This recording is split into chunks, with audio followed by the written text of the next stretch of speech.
1951-52 के पहले आम चुनावों से लेकर अब तक केवल 18 मुस्लिम महिलाएं ही लोकसभा तक पहुंच पाई हैं। ये चौंकाने वाले आंकड़े हैं। चौंकाने वाली बात ये भी है कि इन 18 मुस्लिम महिलाओं में से 13 डायनास्टिक बैकग्राउंड से आती हैं। मुस्लिम वुमेन की लो रिप्रेजेंटेशन के मुद्दे को लेकर शब्दों में पिरोया है किताब की शक्ल में राशिद किदवई साहब ने और अंबर कुमार घोष ने। बहुत बहुत स्वागत है मंच पर आज राशिद किदवई साहब का। धन्यवाद। किदवई साहब बड़े लेखक हैं, वरिष्ठ पत्रकार हैं। किताब का शीर्षक ही यही है। आप कवर देखेंगे, missing from the house, Muslim women in the Lok Sabha, आपको नजर आएगा। किदवई साहब, क्यों है Muslim women missing from the house, क्यों है? देखिए, ये किताब मैंने इसलिए लिखी क्योंकि लोकतंत्र में तमाम बातें होती हैं संख्या और भागीदारी की। अब संख्या और भागीदारी के तकाजे से जो लोकसभा का चुनाव अगर हम देखें 1951-52 से शुरू हुआ तो उसमें करीब 4,500 से ज़्यादा सांसद बने और उसमें केवल 18 मुस्लिम महिलाएं जीती हैं। महिलाओं की बात करें तो निधि, जो करीब 690 महिलाएं जो हैं चुनाव जीत चुकी हैं लोकसभा का। और लोकसभा का इसलिए महत्वपूर्ण होता है क्योंकि डायरेक्ट चुनाव होता है, मतलब लोकतंत्र का तकाजा जो होता है संख्या और इलेक्शन का, उसको पूरा करती है। तो वो राज्यसभा या दूसरी जगहों का वो तकाजा पूरा नहीं होता।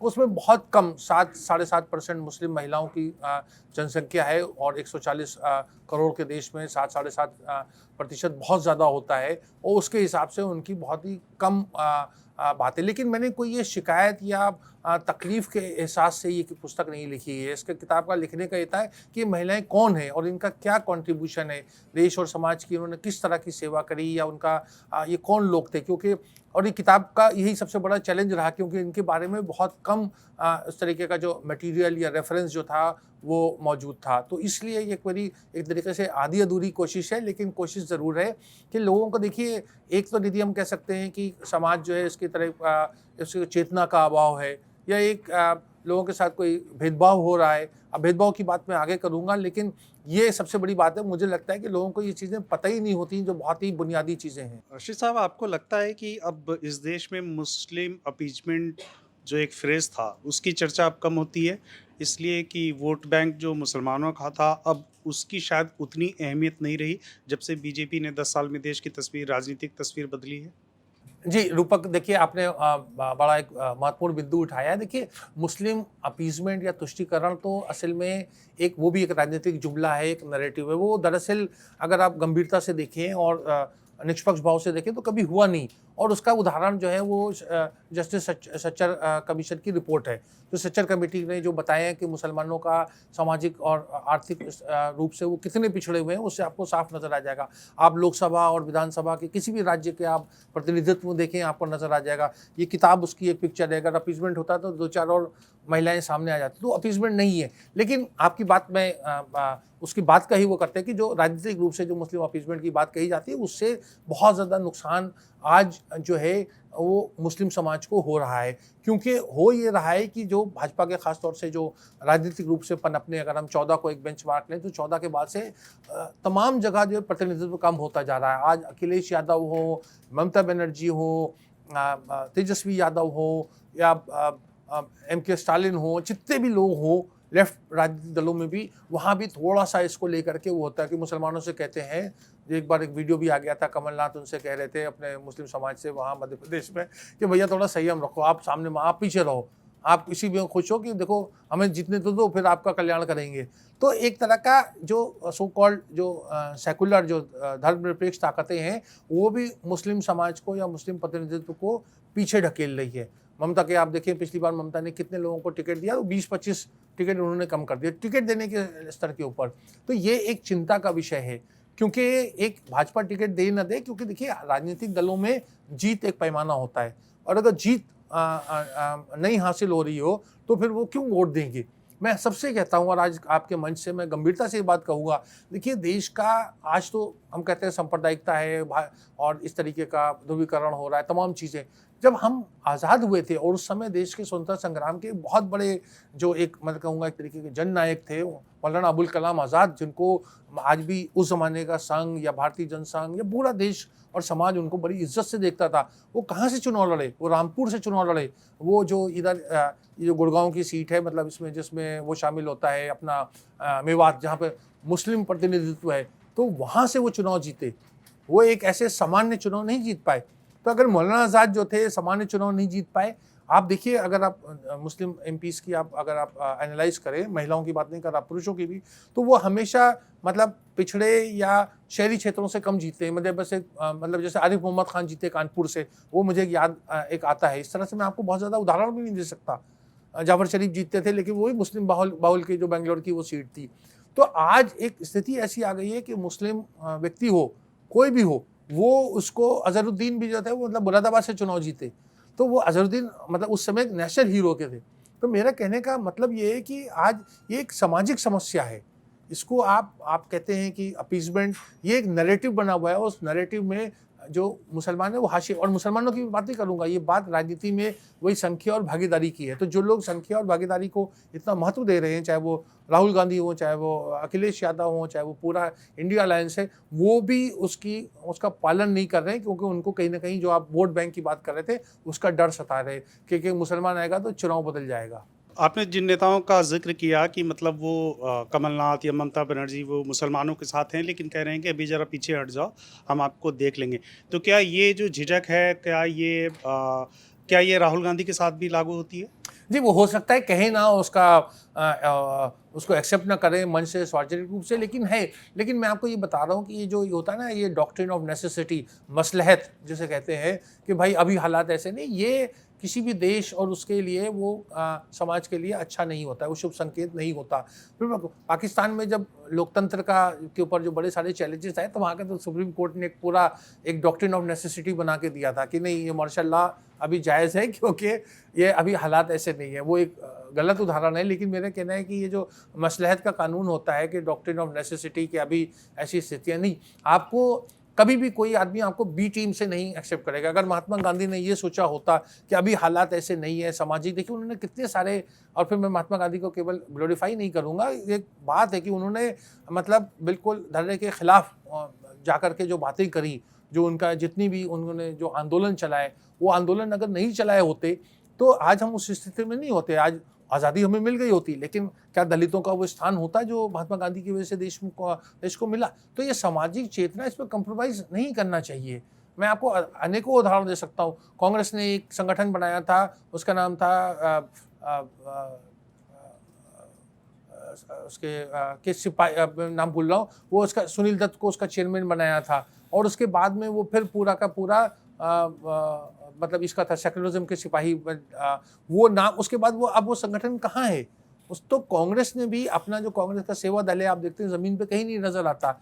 आप आलोचना करें संघ की, बजरंग दल की या विश्व हिंदू परिषद की, लेकिन वो ज़मीन के ऊपर मौजूद है और वो बड़ा काम करते हैं। मैं कल किसी कार्यक्रम में था, मैंने उदाहरण दिया कि अहमद पटेल जो कांग्रेस के एक बड़े नेता थे, रूपक, आप भी उनसे मिले, और रूपक तो वो वहाँ चुनाव जीतते रहते थे भरूच से, और उनका नाम वहाँ पर था, वो कहलाते थे बाबू भाई। बाबू भाई के नाम से वो 77 का भी चुनाव जीते, जब इंदिरा गांधी के खिलाफ हवा चल रही थी, कांग्रेस से चुनाव जीत गए। अब 1989 का जब चुनाव आया तो विश्व हिंदू परिषद एक्टिव हो गया था गुजरात में, तो उन्होंने क्या करा, दीवारों पे जहाँ जहाँ बाबू भाई लिखा था उसको पोत करके लिख दिया अहमद भाई पटेल। अहमद भाई चुनाव हार गए। तो ये एक सामाजिक स्थिति है। तो इसके खिलाफ लड़ने के लिए आपको ज़मीन के ऊपर वो होगा। मुझे नाम याद आ गया, वो सद्भावना के सिपाही नाम का संगठन बना था, तो वो जब सुनील दत्त थे तो काफ़ी सक्रिय रूप में था। अब उसका कोई अस्तित्व ही नहीं रहा। आपने सरकार की इस बात के लिए तारीफ़ की कि उन्होंने 3 तलाक को ख़त्म कर दिया। वो मुस्लिम समाज में एक रिफ़ॉर्म्स की तरफ कदम था। एक ऐसा ही रिफ़ॉर्म जो सरकार करना चाह रही थी, वक्फ़ बिल, लेकिन उसके खिलाफ पूरा विपक्ष, पूरा मुस्लिम समुदाय मतलब ज़्यादातर मुस्लिम समुदाय इसका विरोध कर रहा है। तो ये वक्फ़ बिल को लेकर क्या आपकी टिप्पणी हो सकती है? देखिए, मैं सरकार, अब तो कानून बन गया है, बिल नहीं, मतलब जी, वक्फ़ जी। कानून। देखिए, सरकार की तरफ से एक तो देखिए थोड़ा-सा राजनीतिक रूप से मैं कहूँगा, वो उसका एक अभाव होता है कि जो सद्भावना, मतलब आपको जिस समुदाय के लिए, समुदाय विशेष के लिए आप जो कानून ला रहे हैं या जो सुधार ला रहे हैं, उसमें इन्वॉल्व करने की ज़रूरत है और उसका राजनीतिकरण होता है। तो एक तरीके से जो पूरा का पूरा हम देखते हैं कि चीज़ जो होती है, जो भाजपा या नरेंद्र मोदी जी कुछ भी काम कर रहे हों, फ़ौरन उसको लेकर के उसका विरोध होने लगता है, क्योंकि वो व्यक्ति विशेष या वो राजनीतिक दल या वो राजनीतिक सोच कर रहा है। तो इसलिए उसमें गहराई मतलब एक तरीके के एक दूरी बन जाती है और उस दूरी का कारण ये है कि उसका अभाव होता है। जो स्टेक होल्डर्स हैं, मैं हमेशा कहता हूँ कि गैर राजनीतिक मंच से अगर आप इसकी बात करें और उसकी चर्चा करें तो वो ज़्यादा बेहतर होगा। आज आप आपने इन सारे वक्फ वाली की बात करी और तमाम चीज़ों का, आदमी जो स्टेक होल्डर है, देखिए मुस्लिम महिलाओं को एक मैसेज, एक सरकार, मोदी सरकार इसमें तो चली गई कि उन्होंने मुस्लिम महिलाओं की सुरक्षा के लिए एक कदम उठाया, लेकिन जब प्रतिनिधित्व नहीं होता, चाहे वो पंचायत का चुनाव हो, चाहे वो म्युनिसिपल कॉरपोरेशन हो, चाहे वो विधायक का हो या सांसद का हो, वहाँ कोई प्रतिनिधित्व नहीं है, तो हमें आज समझ में नहीं आता इसका कोई क्योंकि सीक्रेट बैलेट है, सर्वे एजेंसी जो भी कहे, हमें ये नहीं पता चलता कि कितनी मुस्लिम महिलाएं जो है वो भाजपा का समर्थन कर रही है। अगर लोगों को टिकट मिलेगा तो हमें समझ में आ जाएगा कि कौन कितने पानी में है, कौन जीत रहा है, कौन हार रहा है, क्या वोट परसेंटेज है। तो इस तरह की धारणाएं, तो एक संवादहीनता है ये तमाम संवेदनशील मुद्दों पे। मैं हमेशा, और मुस्लिम समाज का भी जो मुझसे उन लोगों से बातचीत या संवाद होता है, मैं हमेशा कहता हूँ कि देखिए, जो इसकी बात होती है यूनिफॉर्म सिविल कोड की, यूसीसी का जिसकी बात की जाती है, उसके बारे में आप लोगों से संवाद करिए और लोगों को, जैसे जो ट्राइबल्स हैं या दूसरे जो हमारे यहाँ जो अल्पसंख्यक दलों, अल्पसंख्यक समुदाय हैं, उनको एक मंच में लाइए और उसके साथ में आप सरकार के साथ उस चीज़ को नेगोशिएट करिए, क्योंकि लोकतंत्र में ये जो नेगोशिएशन होती है, बातचीत होती है, बहुत महत्वपूर्ण होती है।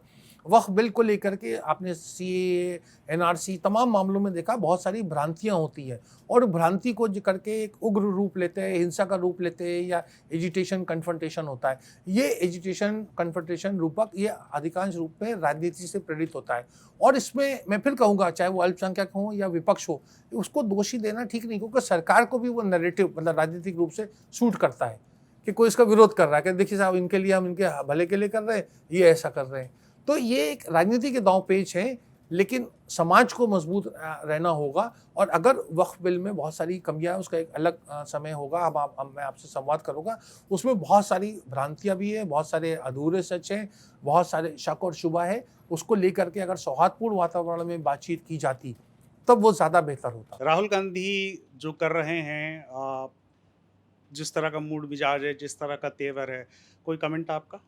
जी, पहली बात तो मैं आपसे कहूँगा, वो जो राहुल गांधी के एक तरीके से आप उसको समर्थन में समझ सकते हैं। देखिए, उनकी कोशिश जो है वो बड़ी महत्वपूर्ण है, क्योंकि हमने मैंने राजनीति का अध्ययन किया है, हमारे देश में बहुत सारे रूपक राजनीतिक दल आए और वो पनप जब हारने के लगते हैं, जो ये मतलब बैलेट पेपर तो होता नहीं, ईवीएम इसके जो मुख्य घुसे होते हैं, इससे बड़े बड़े धाराशाही होते हैं, पनप नहीं पाते। और उसमें आप जनता पार्टी का उदाहरण दे सकते हैं, उसमें आप जनता दल का उदाहरण दे सकते हैं। आप आज वाम दलों की स्थिति देखें कि वो केरल के अलावा उनका पूरा बंगाल में और त्रिपुरा में अस्तित्व खत्म हो गया। तो कांग्रेस का जो है वो अस्तित्व खत्म नहीं हुआ, उसको कुचलने का बहुत महत्वपूर्ण और बड़ा ही संयोजित ढंग से प्रयास किया गया। कांग्रेस का वोट परसेंटेज आप देखिए कि 19-20% से 21-22% हो गया है, तो कम नीचे नहीं आया कभी भी। चुनाव में कामयाबी नहीं मिली, लेकिन वोट परसेंटेज रहा है। और दूसरी बात, एक दल जो 42 सीटों पे तक सीमित रह गया, उसके बाद 52 आई, 44, 52 और अब 99, 100 में आ गया। तो ऐसा बहुत कम होता है। इसको मैं आपके माध्यम से, मंच के माध्यम से कहना चाहता हूँ कि लोग इसका भी संज्ञान लें। लोग राहुल गांधी की आलोचना मैं भी करता हूँ, आप भी करते हैं, बहुत लोग, लेकिन जो उनकी खूबी है और उन्होंने कोई वैचारिक रूप से कोई, चाहे वो संघ की बात हो, चाहे सावरकर की बात हो, वो कोई कंप्रोमाइज़ नहीं करना चाहते। तो ये एक आइडियोलॉजी के हिसाब से बड़ा महत्वपूर्ण है और ये आने वाले समय में, कभी भी आने वाला समय 5 साल भी हो सकता है, 10 साल भी हो सकता है। देखिए, जहाँ भी रूपक आप अगर यूरोप में देखें, जो डेमोक्रेसीज हैं, ब्रिटेन है, फ्रांस है, जब बदलाव आया तो लोग विकल्प पे जाते हैं, लोग बी टीम के लिए नहीं जाते। तो आप देखिएगा कि राहुल गांधी का भी मतलब एक तरीके से राजनीतिक रूप से समय आएगा, वो प्रधानमंत्री बन पाए ना बन पाए वो एक अलग बात है, लेकिन मुझे लगता है कि जो सोच है, जो संघर्ष है, वो कहीं ना कहीं उसका एक कामयाबी होगी। देखिए, हमें समझना चाहिए कि एक बड़े अरसे तक रूपक देश में नेता प्रतिपक्ष नहीं था। मतलब 1951-52 में चुनाव होता है, नेता प्रतिपक्ष कब बनता है देश में? 1969 में, 1969 में, बड़ा लंबा समय। और वो नेता प्रतिपक्ष कौन होता है? जब कांग्रेस दो फाड़ होती है। तो कांग्रेस का जो जो बागी या विरोधी गुट जो होता है वो नेता प्रतिपक्ष बनता है। इतना इंतजार मतलब उस विपक्ष ने किया जो गैर कांग्रेस का था। आज और उस समय ऐसा नहीं था कि चाहे वो ज्योति बासु हों, चाहे वो राम मनोहर लोहिया हों, चाहे बहुत बड़े मोरारजी देसाई हों, कि उनमें कोई दम नहीं था। वो भी बड़े नेता थे, लेकिन वो इंदिरा गांधी को 1977 का अपवाद छोड़ दें तो घेर नहीं पाए। वही बात आज नरेंद्र मोदी जी पे भी लागू होती है कि विपक्ष बहुत अच्छा है और उसमें बड़े दमखम है, लेकिन वो राजनीतिक रूप से नरेंद्र मोदी को घेर नहीं पा रहे हैं कि उनको चुनौती दें। अब क्या 29 में ऐसा हो पाएगा? आने वाला समय बताएगा। नहीं, ये सवाल यही है कि क्या मतलब राहुल गांधी बहुत अच्छा कर रहे हैं, उनके अच्छे दिन आ सकते हैं जैसे अतीत में दूसरी पार्टियों के भी आए। लेकिन वही सवाल कि क्या मोदी के सामने राहुल गांधी टिक पा रहे हैं? जी देखिए, अगर आप व्यक्तित्व की बात करेंगे तो राहुल गांधी बहुत ज़्यादा उस मामले में हमें कमज़ोर नज़र आते हैं, क्योंकि एक उसमें कहते बहुत हैं, लेकिन एक संवादहीनता की जो है हमें भाव नज़र आता है। वो जिस तरीके से उन्हें नेता प्रतिपक्ष के रूप में अपने आप को प्रस्तुत करना चाहिए, एंगेज करना चाहिए, उस तरीके से नहीं कर रहे हैं। उनकी एक कमी है, वो कंसेंसस बिल्डर नहीं है। जो इस तरह में आज ममता बनर्जी से क्यों उनकी दूरी है इतनी ज़्यादा? इसका कोई कारण आप में से कोई बताए तो मुझे बहुत खुशी होगी कि मुझे उसका कारण समझ में नहीं आता। क्योंकि ममता का और या आप वाईएसआर कांग्रेस का देखें तो जो उनका अगर आप मैनिफेस्टो कभी निकाल के देखें तो एक ही जैसा होगा। कांग्रेस के जो सबसे पुराना रूपक जो कांग्रेस का जो सहयोगी रहा है या जिसने एक उनसे अलायंस किया था, वो अकाली दल था। आज़ादी से पहले अकाली दल और कांग्रेस का, इंटरनेशनल कांग्रेस का एक पैक्ट था। तो क्यों नहीं आज कांग्रेस बीजू जनता दल, वाईएसआर कांग्रेस और अकाली दल पे नहीं पहुंच सकता? मैंने बड़ा अध्ययन किया है और रूपक आप भी उसके गवाह हैं। जब राजशेखर रेड्डी जो कांग्रेस के मुख्यमंत्री थे, आंध्रा के, यूनाइटेड आंध्रा के, जब उनका निधन हुआ जो एक हेलीकॉप्टर दुर्घटना में, उसके बाद में जगन को, अब आपको सुनने वालों को, मंच के सुनने वालों को बड़ा अटपटा लगेगा, तो जगन और उनका परिवार और उस समय के अधिकांश विधायक जो आंध्रा था, वो चाहते थे कि जगन मोहन रेड्डी जो वाईएसआर राजशेखर रेड्डी के सुपुत्र थे, वो मुख्यमंत्री बने। राहुल गांधी ने अपनी माँ सोनिया गांधी को कन्विंस किया, ये मेरे ख्याल से 2008-9 की बात है, कि नहीं, ऐसा हमें ये प्रथा नहीं कायम करनी चाहिए कि राज्य का मुख्यमंत्री अगर उसका निधन होता है तो उसके बेटे को बनाया जाए। वंशवाद का राहुल गांधी ने विरोध किया। आपको बड़ा अजीब लगेगा कि राहुल गांधी खुद वंशवाद की वजह से ही फल फूल रहे, विरोध किया सैद्धांतिक रूप से, और उसकी वजह से जगन पार्टी छोड़ के चले गए और उन्होंने वहाँ एक उसका लंबा इतिहास है, वहाँ मुख्यमंत्री रहे, अब विपक्ष में हैं। लेकिन कांग्रेस की तरफ से, राहुल गांधी, सोनिया गांधी की तरफ से कोई प्रयास नहीं होता कि जगन को फिर से मतलब एक दोस्ती मित्रता, क्योंकि मिसेस राजशेखर रेड्डी भी हैं और उनका सोनिया गांधी से मुझे निजी रूप से पता है बहुत अच्छे संबंध हैं, वो काम नहीं हो रहा है। बीजू जनता दल भी जो था, जो पुराना जो कलिंगा कांग्रेस, वो कांग्रेस का एक हिस्सा था। ममता बनर्जी की पार्टी कांग्रेस का हिस्सा था। एनसीपी को तो रूपा आप मुझसे बेहतर जानते हैं। तो सब कांग्रेस, इनका अगर आप मैनिफेस्टो निकालते हैं तो हर मतलब वर्ड बाय वर्ड एक जैसे हैं। तो ये क्यों नहीं हो रहा है? ये तमाम चीज़ें जो हैं ये विपक्ष की कमजोरी को दिखाते हैं। आज रूपक, अगर कांग्रेस ने मतलब जो इंडिया अलायंस था, थोड़ा सा अगर आंध्रा और उड़ीसा में अपना ध्यान दिया होता, जहाँ की वो 36 लोकसभा सीट है, इतिहास में अगर मगर नहीं होता, लेकिन इतिहास बदल जाता।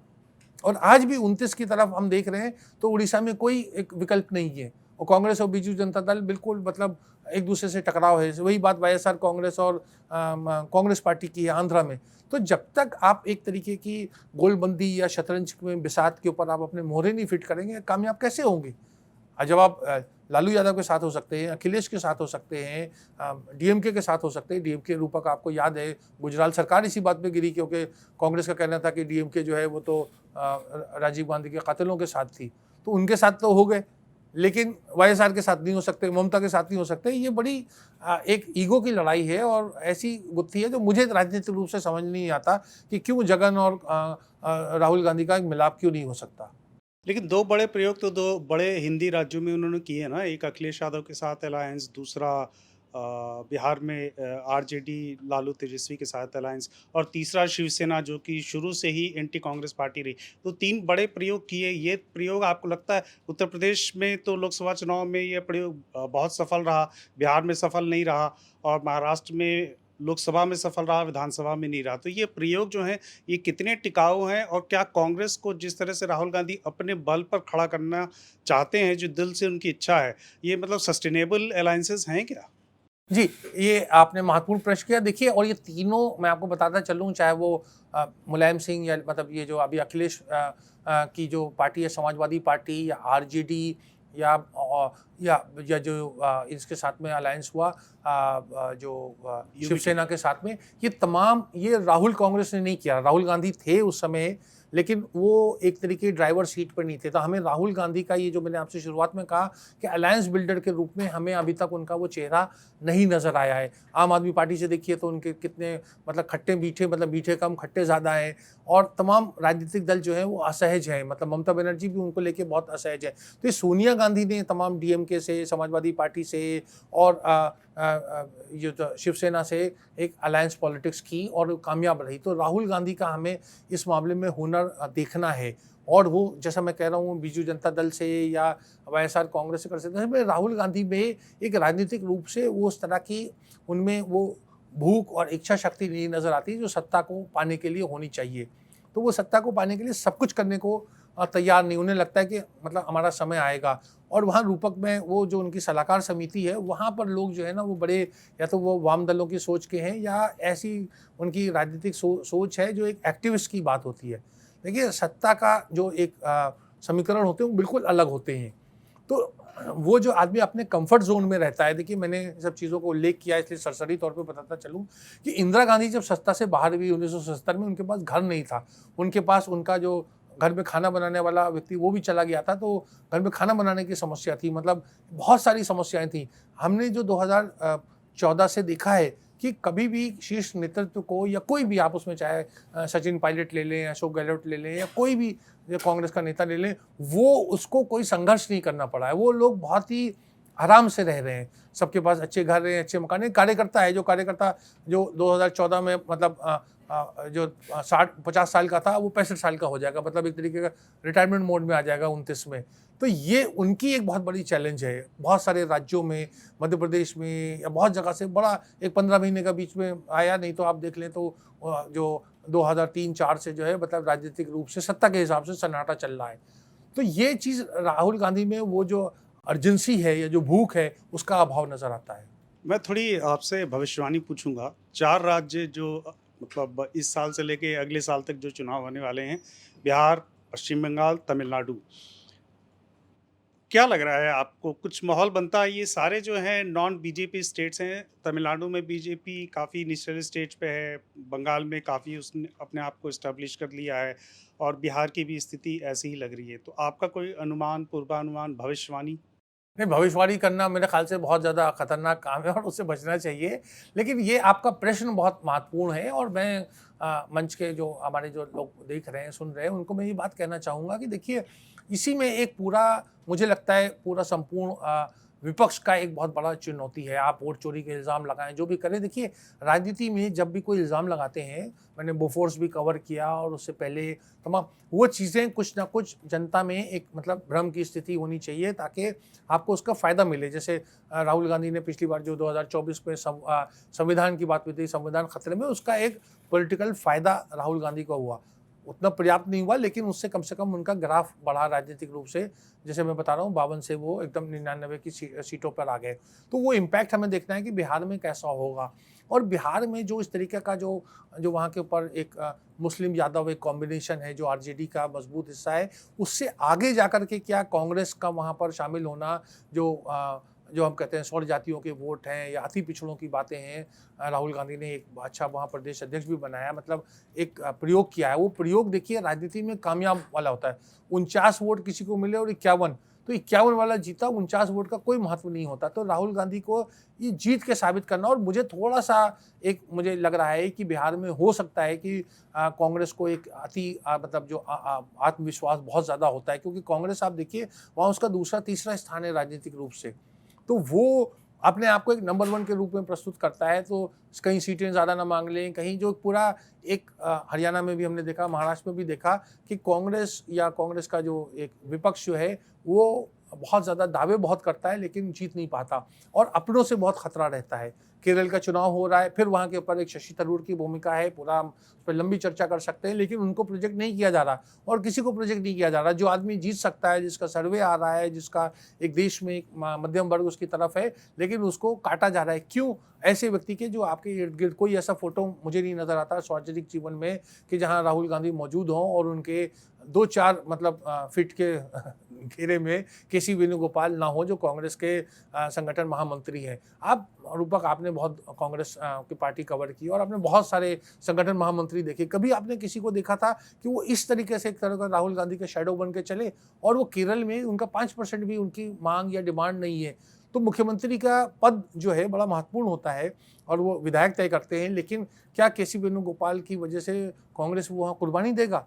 लेकिन तो केसी वेणुगोपाल की वजह से या राहुल गांधी की नीतियों की वजह से तो थरूर मोदी के नज़दीक नहीं हुए ना। आप खुद को अगर सरकार समर्थक प्रोजेक्ट करेंगे तो फिर विपक्ष की जो सबसे बड़ी पार्टी है वो कैसे आपको चेहरा बता देगी? हर दूसरे तीसरे दिन दूसरी तीसरी पॉलिसीज़ को लेके वो तारीफ कर रहे होते हैं मोदी जी की। देखिए वो तो देखिए मैंने फिर कहा कि ये कोई शशि थरूर, देखिए शशि थरूर का एक व्यक्तित्व है और शशि थरूर के बारे में देखिए मैं आपको बताऊं, इस किताब की वो भूमिका भी उन्होंने लिखी है जी। और कम से कम 25 बार जवाहरलाल नेहरू का जिक्र किया। तो हम उनको वैचारिक रूप से हम भाजपा के खेमे में भेज दें, वो एक उनका सोच है और राजनीति में सोच होती है। और मैं आपको अनेक उदाहरण दे सकता हूँ कांग्रेस के इतिहास से ही कि कांग्रेस के इतिहास में मत अलग अलग होना जो है, जब ये बंगाल का जब ये स्टेट बन रही थी, राज्यों का पुनर्गठन हो रहा था, तो वो पूर्णिया को लेकर के कि पूर्णिया बंगाल में जाए या बिहार में जाके 3 मत थे।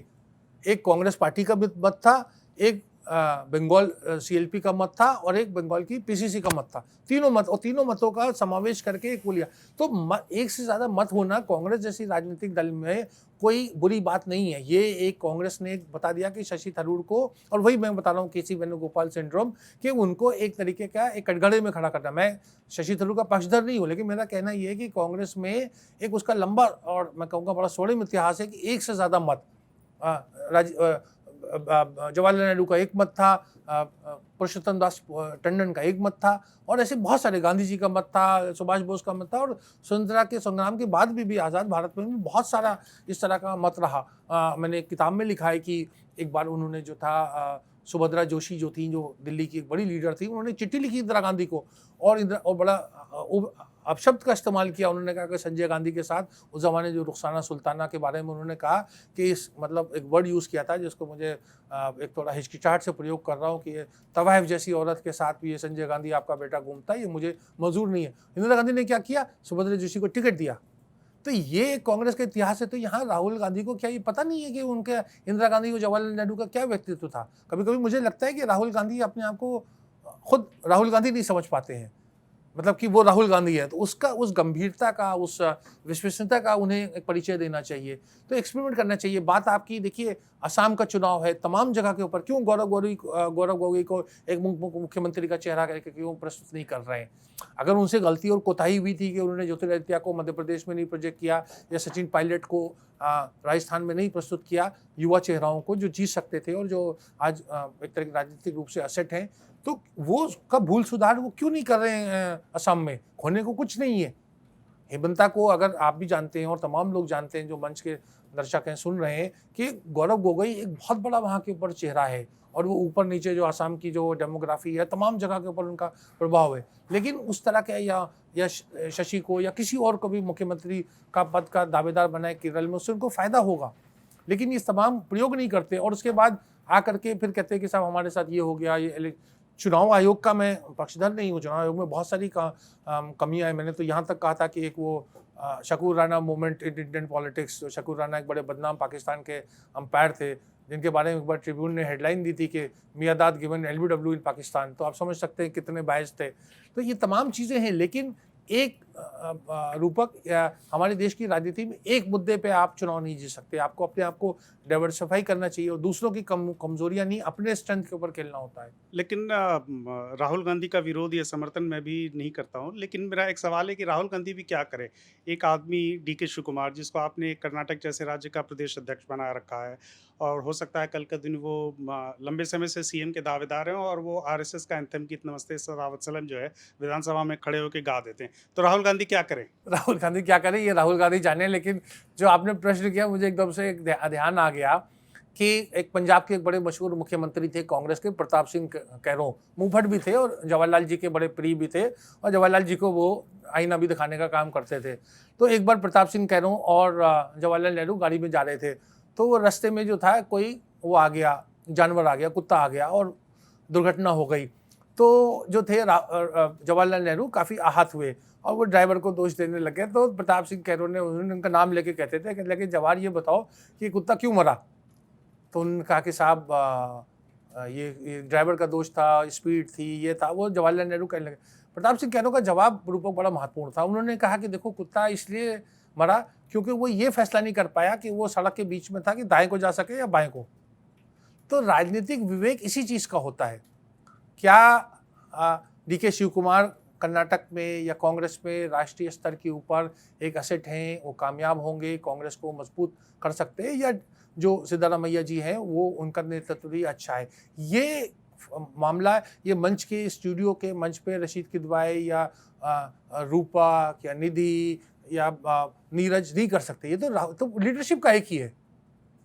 अगर हम और तुम ही यहाँ पर बैठ के फैसला कर रहे हो तो राहुल गांधी की लीडरशिप क्या है? तो उनको अपना विवेक अपना करना चाहिए। जब आज देखिए मनोहर लाल खट्टर को मोदी ने मुख्यमंत्री बनाया, आप और हम सब जानते हैं कि योगी आदित्यनाथ जब बने, अब तो वो बड़े कामयाब मुख्यमंत्री हो गए, लेकिन जिस समय बनाया गया तो एक तरीके का अचरज जो लोगों को बड़ा तो एक्सपेरिमेंट था। खुद सोनिया गांधी ने अपने घर में देखे, सोनिया गांधी ने शीला दीक्षित को बनाया। क्या उस समय लोग तैयार थे शीला दीक्षित के लिए? बिल्कुल नहीं। लेकिन शीला दीक्षित का जलवा और वो तजुर्बा कामयाब रहा। इंदिरा गांधी ने अब्दुल गफूर को मुख्यमंत्री बनाया, बिहार जैसे राज्य में मुस्लिम मुख्यमंत्री बनाया। 3 इंदिरा गांधी ने मुस्लिम मुख्यमंत्री बनाए। अब्दुल रहमान अंतुले को बनाया, महाराष्ट्र का मुख्यमंत्री बनाया। अनुरा तैमूर को असम का मुख्यमंत्री बनाया। हम आज मुस्लिम उसकी कोई किसी ने उस समय इंदिरा गांधी को तुष्टिकरण का बात नहीं करा। और अंतुले एक अच्छे एक नेता थे, उनकी कोई मुस्लिम छवि भी नहीं थी। मेरा कहना ये है कि ये तो राजनीतिक, ये leadership is all about this. आप ये गाड़ी चलाते टाइम वो जो प्रताप सिंह कैरों ने जो जवाहरलाल नेहरू कहा था वो याद रखें इस बात को। तमिलनाडु में भी चुनाव होने वाले हैं और कांग्रेस वहाँ लोकसभा में भी अच्छा की और डीएमके के साथ उनका अलायंस भी काफ़ी मतलब पक्का चल रहा है। वहाँ एक नए प्लेयर जो हैं थलपति विजय, वो आए हैं। तो आपने कोई उनकी पॉलिटिक्स रीड की है?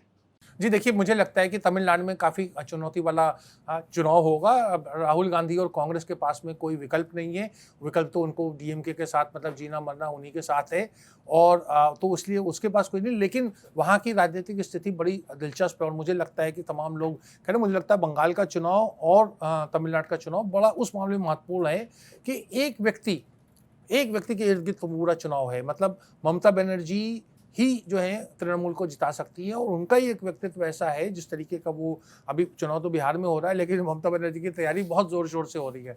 तो जो दबंग, जो उनका एक जो राजनीतिक कौशल जो है वो देखने से ताल्लुक़ रखता है कि वो जिस तरीके से चुनाव लड़ रही है, उसकी तैयारी या दमखम, उन्हें कोई रुचि नहीं है कि वो मलेशिया में जाकर के कहीं छुट्टियां मनाएं, ये करे वो करे। तो 24 घंटे राजनीति आप लोगों को जान के हैरत भी होगी मुझे, क्योंकि बंगाल में मतलब मुख्यमंत्री का आवास ही नहीं है और पहले से भी नहीं है। ना ज्योति बासु रहे, ना वहाँ पर बुद्धदेव रहते थे, ना ममता बनर्जी रहती है। तो पूरा एक राजनीति का एक पूरा काम कर रहे हैं स्तंभ के रूप में। इस तरीके से एम.के. स्टालिन का नेतृत्व एक बहुत ज़्यादा आकर्षक है। करुणानिधि के बेटे ज़रूर हैं, लेकिन वो बेटे ऐसे हैं कि उन्होंने मतलब करुणानिधि से बड़ी अच्छे लेवल की राजनीति कर रहे हैं। तो तमाम चीज़ें हैं जो हमारी देश की राजनीति को बहुत महत्वपूर्ण बनाती हैं और रोचक भी बनाती हैं, क्योंकि कभी भी कोई एक डल मूवमेंट नहीं होता है। मुझे लगता है कि देखिए रूपक, अगर बिहार का चुनाव नीतीश कुमार मतलब जो ये जो है बीजेपी और जेडीयू का अलायंस है, अगर उसके हक में नहीं आया तो पूरे देश में एक उफान और एक बदलाव का एक लहर आएगी। और उसके बाद आप देखिएगा असम और बंगाल के भी जो परिणाम आएंगे वो चौंका देने वाले होंगे। तो तमाम विपक्ष के पास बहुत कुछ करने को है, लेकिन एक जज्बा होना चाहिए, एक साहस होना चाहिए। अगर आप एक्सपेरिमेंट नहीं करेंगे, अपना जो राजनीतिक कौशल है उसको नहीं दिखाएंगे, तो फिर क्या, फिर तो हमारे साथ आइए, कॉफ़ी हाउस में बैठिए, हम चर्चा करेंगे।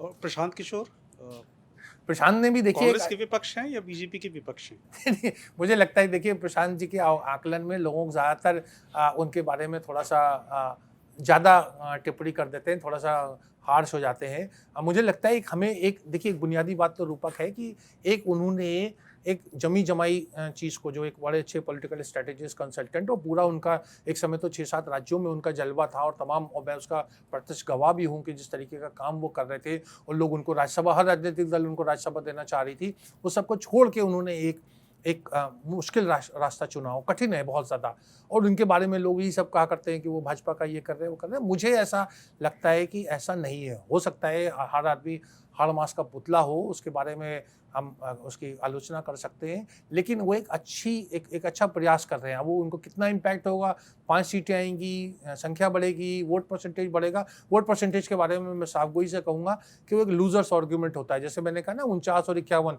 तो जिसको 51 मिले वही जीता है। There is no silver medal in politics. तो प्रशांत किशोर का दमखम यही होगा कि वो अपना कितनी सीटें कितनी जीत के लाते हैं, क्या वो खुद चुनाव लड़ते हैं, क्या करते हैं, या वो फिर तमिलनाडु में विजय के साथ में पुराने अपने कला में आ जाते हैं कि विजय को लेकर के, और वहाँ एक ऐसा गठबंधन बनाए जो डीएमके को परास्त कर सके, और डीएमके के साथ वो काम कर चुके हैं। तो ये एक प्रशांत जी के लिए एक बड़ा चुनौती है। लेकिन जो आपने प्रश्न पूछा, जो उपयोग कर रहे हैं, जो उस तरीका का उन्होंने साहस दिखाया, जो मेहनत करी, उसकी हमें सराहना करनी चाहिए, क्योंकि राजनीति में ऐसा कम होता है कि इतने मतलब विद्वान और पढ़े लिखे लोग जो राजनीति से मतलब ऐसे सेक करके कामयाब हो सकते थे, वो उसके अंदर घुस गए, और उसके दलदल में उनको बहुत सारी समस्याएं भी आ रही हैं। मेरा आखिरी सवाल जो है वो प्रियंका गांधी को लेकर। तो प्रियंका गांधी की सराहना जो राहुल गांधी की मदद कर रही हैं, या प्रियंका गांधी को अपना कुछ अलग एक व्यक्तित्व कांग्रेस पार्टी में या राजनीति में अपनी छाप छोड़ने की कोशिश करनी चाहिए, या राहुल के शेडो में कहीं ओवर शेडो तो नहीं हो रही है? रूपक देखिए, एक तो हमें एक अंग्रेजी का एक कहावत है वो याद रखनी चाहिए कि comparison is a thief of Joy.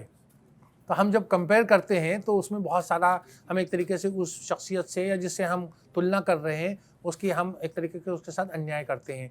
आप अगर पूरी देश की राजनीति देखें, और राजनीति के देश की राजनीति नहीं, आप राजशाही में भी देखें, राजशाही में भी वो कहते हैं ना एक म्यान में एक तलवार। तो एक उसका एक कॉन्सेप्ट था, और उसका एक सत्ता का एक उसके जो डायनामिक्स होते हैं वो होते हैं। तो एक से ज़्यादा परिवार, 2 लोग हों, आप देखिए डीएमके की अभी हम बात कर रहे थे, डीएमके में कई परिवार के सदस्य, लेकिन केवल एक उसका एक सेंट्रल फिगर होता है, और वो सेंट्रल फिगर है एम के स्टालिन।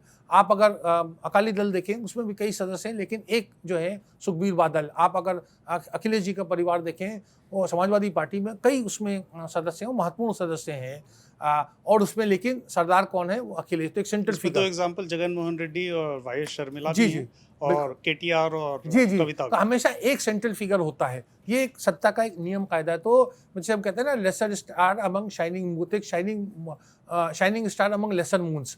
तो एक शाइनिंग स्टार होता है, तो शाइनिंग स्टार वो राहुल गांधी है कांग्रेस के, और एक उनके प्रियंका गांधी उनसे उम्र में केवल 2 साल छोटी है। लोग उनको बड़ा प्रतिभावान मानती है, लेकिन प्रियंका गांधी ने अपनी समीक्षा से एक ये कहा कि माई लीडर, राहुल गांधी को अपना लीडर मानती है। और मुझे लगता है कि उसका हमें मतलब एक राजनीतिक विश्लेषक के रूप में सम्मान करना चाहिए। हमारे समय तुलना करते रहेंगे तो वो थोड़ा अन्याय होगा। वो एक प्रयोग है जो थोड़ा सा अनकन्वेंशनल है। जैसा मैंने कहा, राजशाही में भी ये कामयाब नहीं हुए कि एक से ज़्यादा अगर लोग पावर सेंटर पे रहें, लेकिन वो भूमिका मुझे थोड़ा अटपटा लगता है।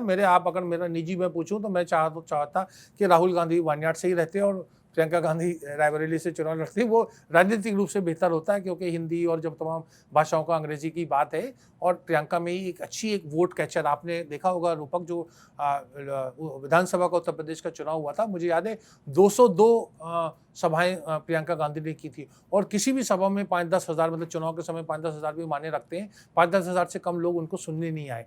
हाँ, सीट उनको 1-2 ही मिली, तो ये एक अटपटा वो है, लेकिन उनको लोग सुनने आते हैं, उनको गंभीरता से उनका बाइट होता है।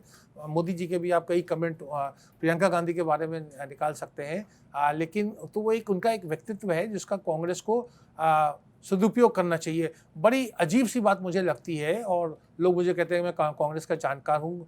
रूपक, मैं आपके माध्यम से कहना चाहूँगा, मैं बिल्कुल नहीं हूँ जानकार, क्योंकि आप ये देखिए कि 8 महीने हो गए, 8-9 महीने हो गए, प्रियंका गांधी को कांग्रेस में कोई राजनीतिक भूमिका नहीं है। अगर मैं रूपक में आपसे पूछूं, नीरज से पूछूं, निधि से पूछूं कि प्रियंका गांधी का क्या कार्य क्षेत्र क्या है, मतलब हर जगह एक काम होता है, हमें लोगों की बीट होती है, कुछ लोगों का, तो उनको कौन से राज्यों का काम दिया गया है, या कौन सा काम वो कर रही है जिसकी उनको भूमिका एक दी गई है, एक रोल दिया गया है?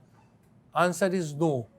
अब इस राजनीतिक दल में जो उसका सबसे बड़ा चेहरा जो है, प्रियंका गांधी की कोई भूमिका 8-9 महीने में नहीं तय हो पाई है, या नहीं है, उसके अनेक कारण हैं। तो आप उस राजनीतिक दल से क्या, फिर वो मुझे प्रताप सिंह कह रहा हूँ और वो कुत्ते वाली बात आ जाती है कि आप तय तो करिए कि आपको दाएँ जाना है कि बाएँ जाना है। आप ठिठक के खड़े हो जाएँगे तो मतलब मोदी या एनडीए या वो जो एक बड़ा वो आ रहा है वो आपको कुचल के निकल जाएगा। जब हम विश्वविद्यालयों में पढ़ रहे थे तो साहित्य से जब हम रूबरू हुए तो इस्मत चुगताई का नाम सर हमने सुना, जिनकी मशहूर कहानी लिहाफ हुई। एक ऐसी क्रांतिकारी कहानी जिसने समाज में खलबली मचा दी। जो समाज इस्मत चुगताई को पैदा कर सकता था, मुस्लिम समाज, वो समाज मुस्लिम महिला नेतृत्व नहीं पैदा कर पाया। तो ये कोई सोशल कॉज था इसके पीछे छिपा हुआ, या आपको लगता है कि पॉलिटिकल सिस्टम क्या इसके पीछे की वजह रही है? जी, आपने बड़ा अभी मैं आपको धन्यवाद देता हूँ, आपने महत्वपूर्ण प्रश्न किया। देखिए, एक समाज में महिलाओं की जनरली और मुस्लिम महिला का जो है एक तरीके से उदासीनता है। तमाम बड़े-बड़े मुद्दों पे आपने जैसा इस्मत चुगताई का ज़िक्र किया, वो तो एक अपनी लेखनी से उन्होंने जगह बनाई। लेकिन मैं आपको ये बताते चलूँ कि शुरुआती दौर में इस्मत चुगताई या उनके तमाम एक अधिकांश जीवन में उनको बड़े सारे चैलेंजेस हुए, मुकदमेबाज़ी हुई, समाज में उनका एक तरीके से मौलवियों ने और जो देश के जो समाज के जो ठेकेदार समझते हैं अपने आप को, उन्हें बहिष्कार किया, उनके बारे में तंज़ कसा, उनके बारे में बुरी-बुरी टिप्पणियाँ की जाती थी। लेकिन बाद में सम्मान जो है उनको समय के साथ में मिला और उनके जाने के बाद में और ज़्यादा उनका सम्मान हुआ। तो ये एक हमारे एक बड़ा दुर्भाग्यपूर्ण पहलू है हमारे समाज का। मुस्लिम महिलाओं के प्रति जो उदासीनता है, वो बहुत लोग ज़्यादा गहराई में जानना नहीं चाहते। राजनीतिक दल जो हैं वो, जैसे मैंने उदाहरण दिया दक्षिण का, कि दक्षिण की एक सोसाइटी हमारे उत्तर के या के मुकाबले में काफ़ी प्रोग्रेसिव है, लिबरल सोसाइटी है, बेहतर सोसाइटी है।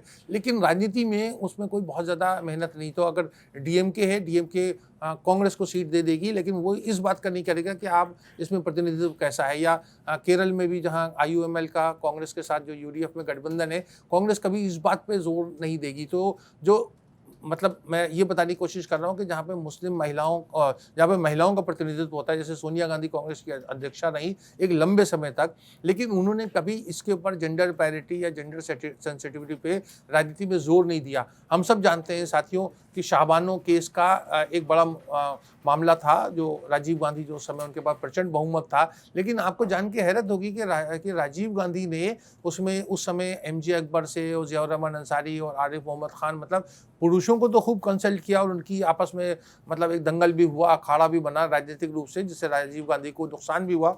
लेकिन उस समय की जो महिलाएं थी और मुस्लिम महिलाएं थी, मोहसिना किदवाई थी, नजमा हिपतुल्ला थी और भी बहुत सारी महिलाएं थी, उनको उन्होंने कॉन्फिडेंस में नहीं लिया, उनकी बात नहीं सुनी।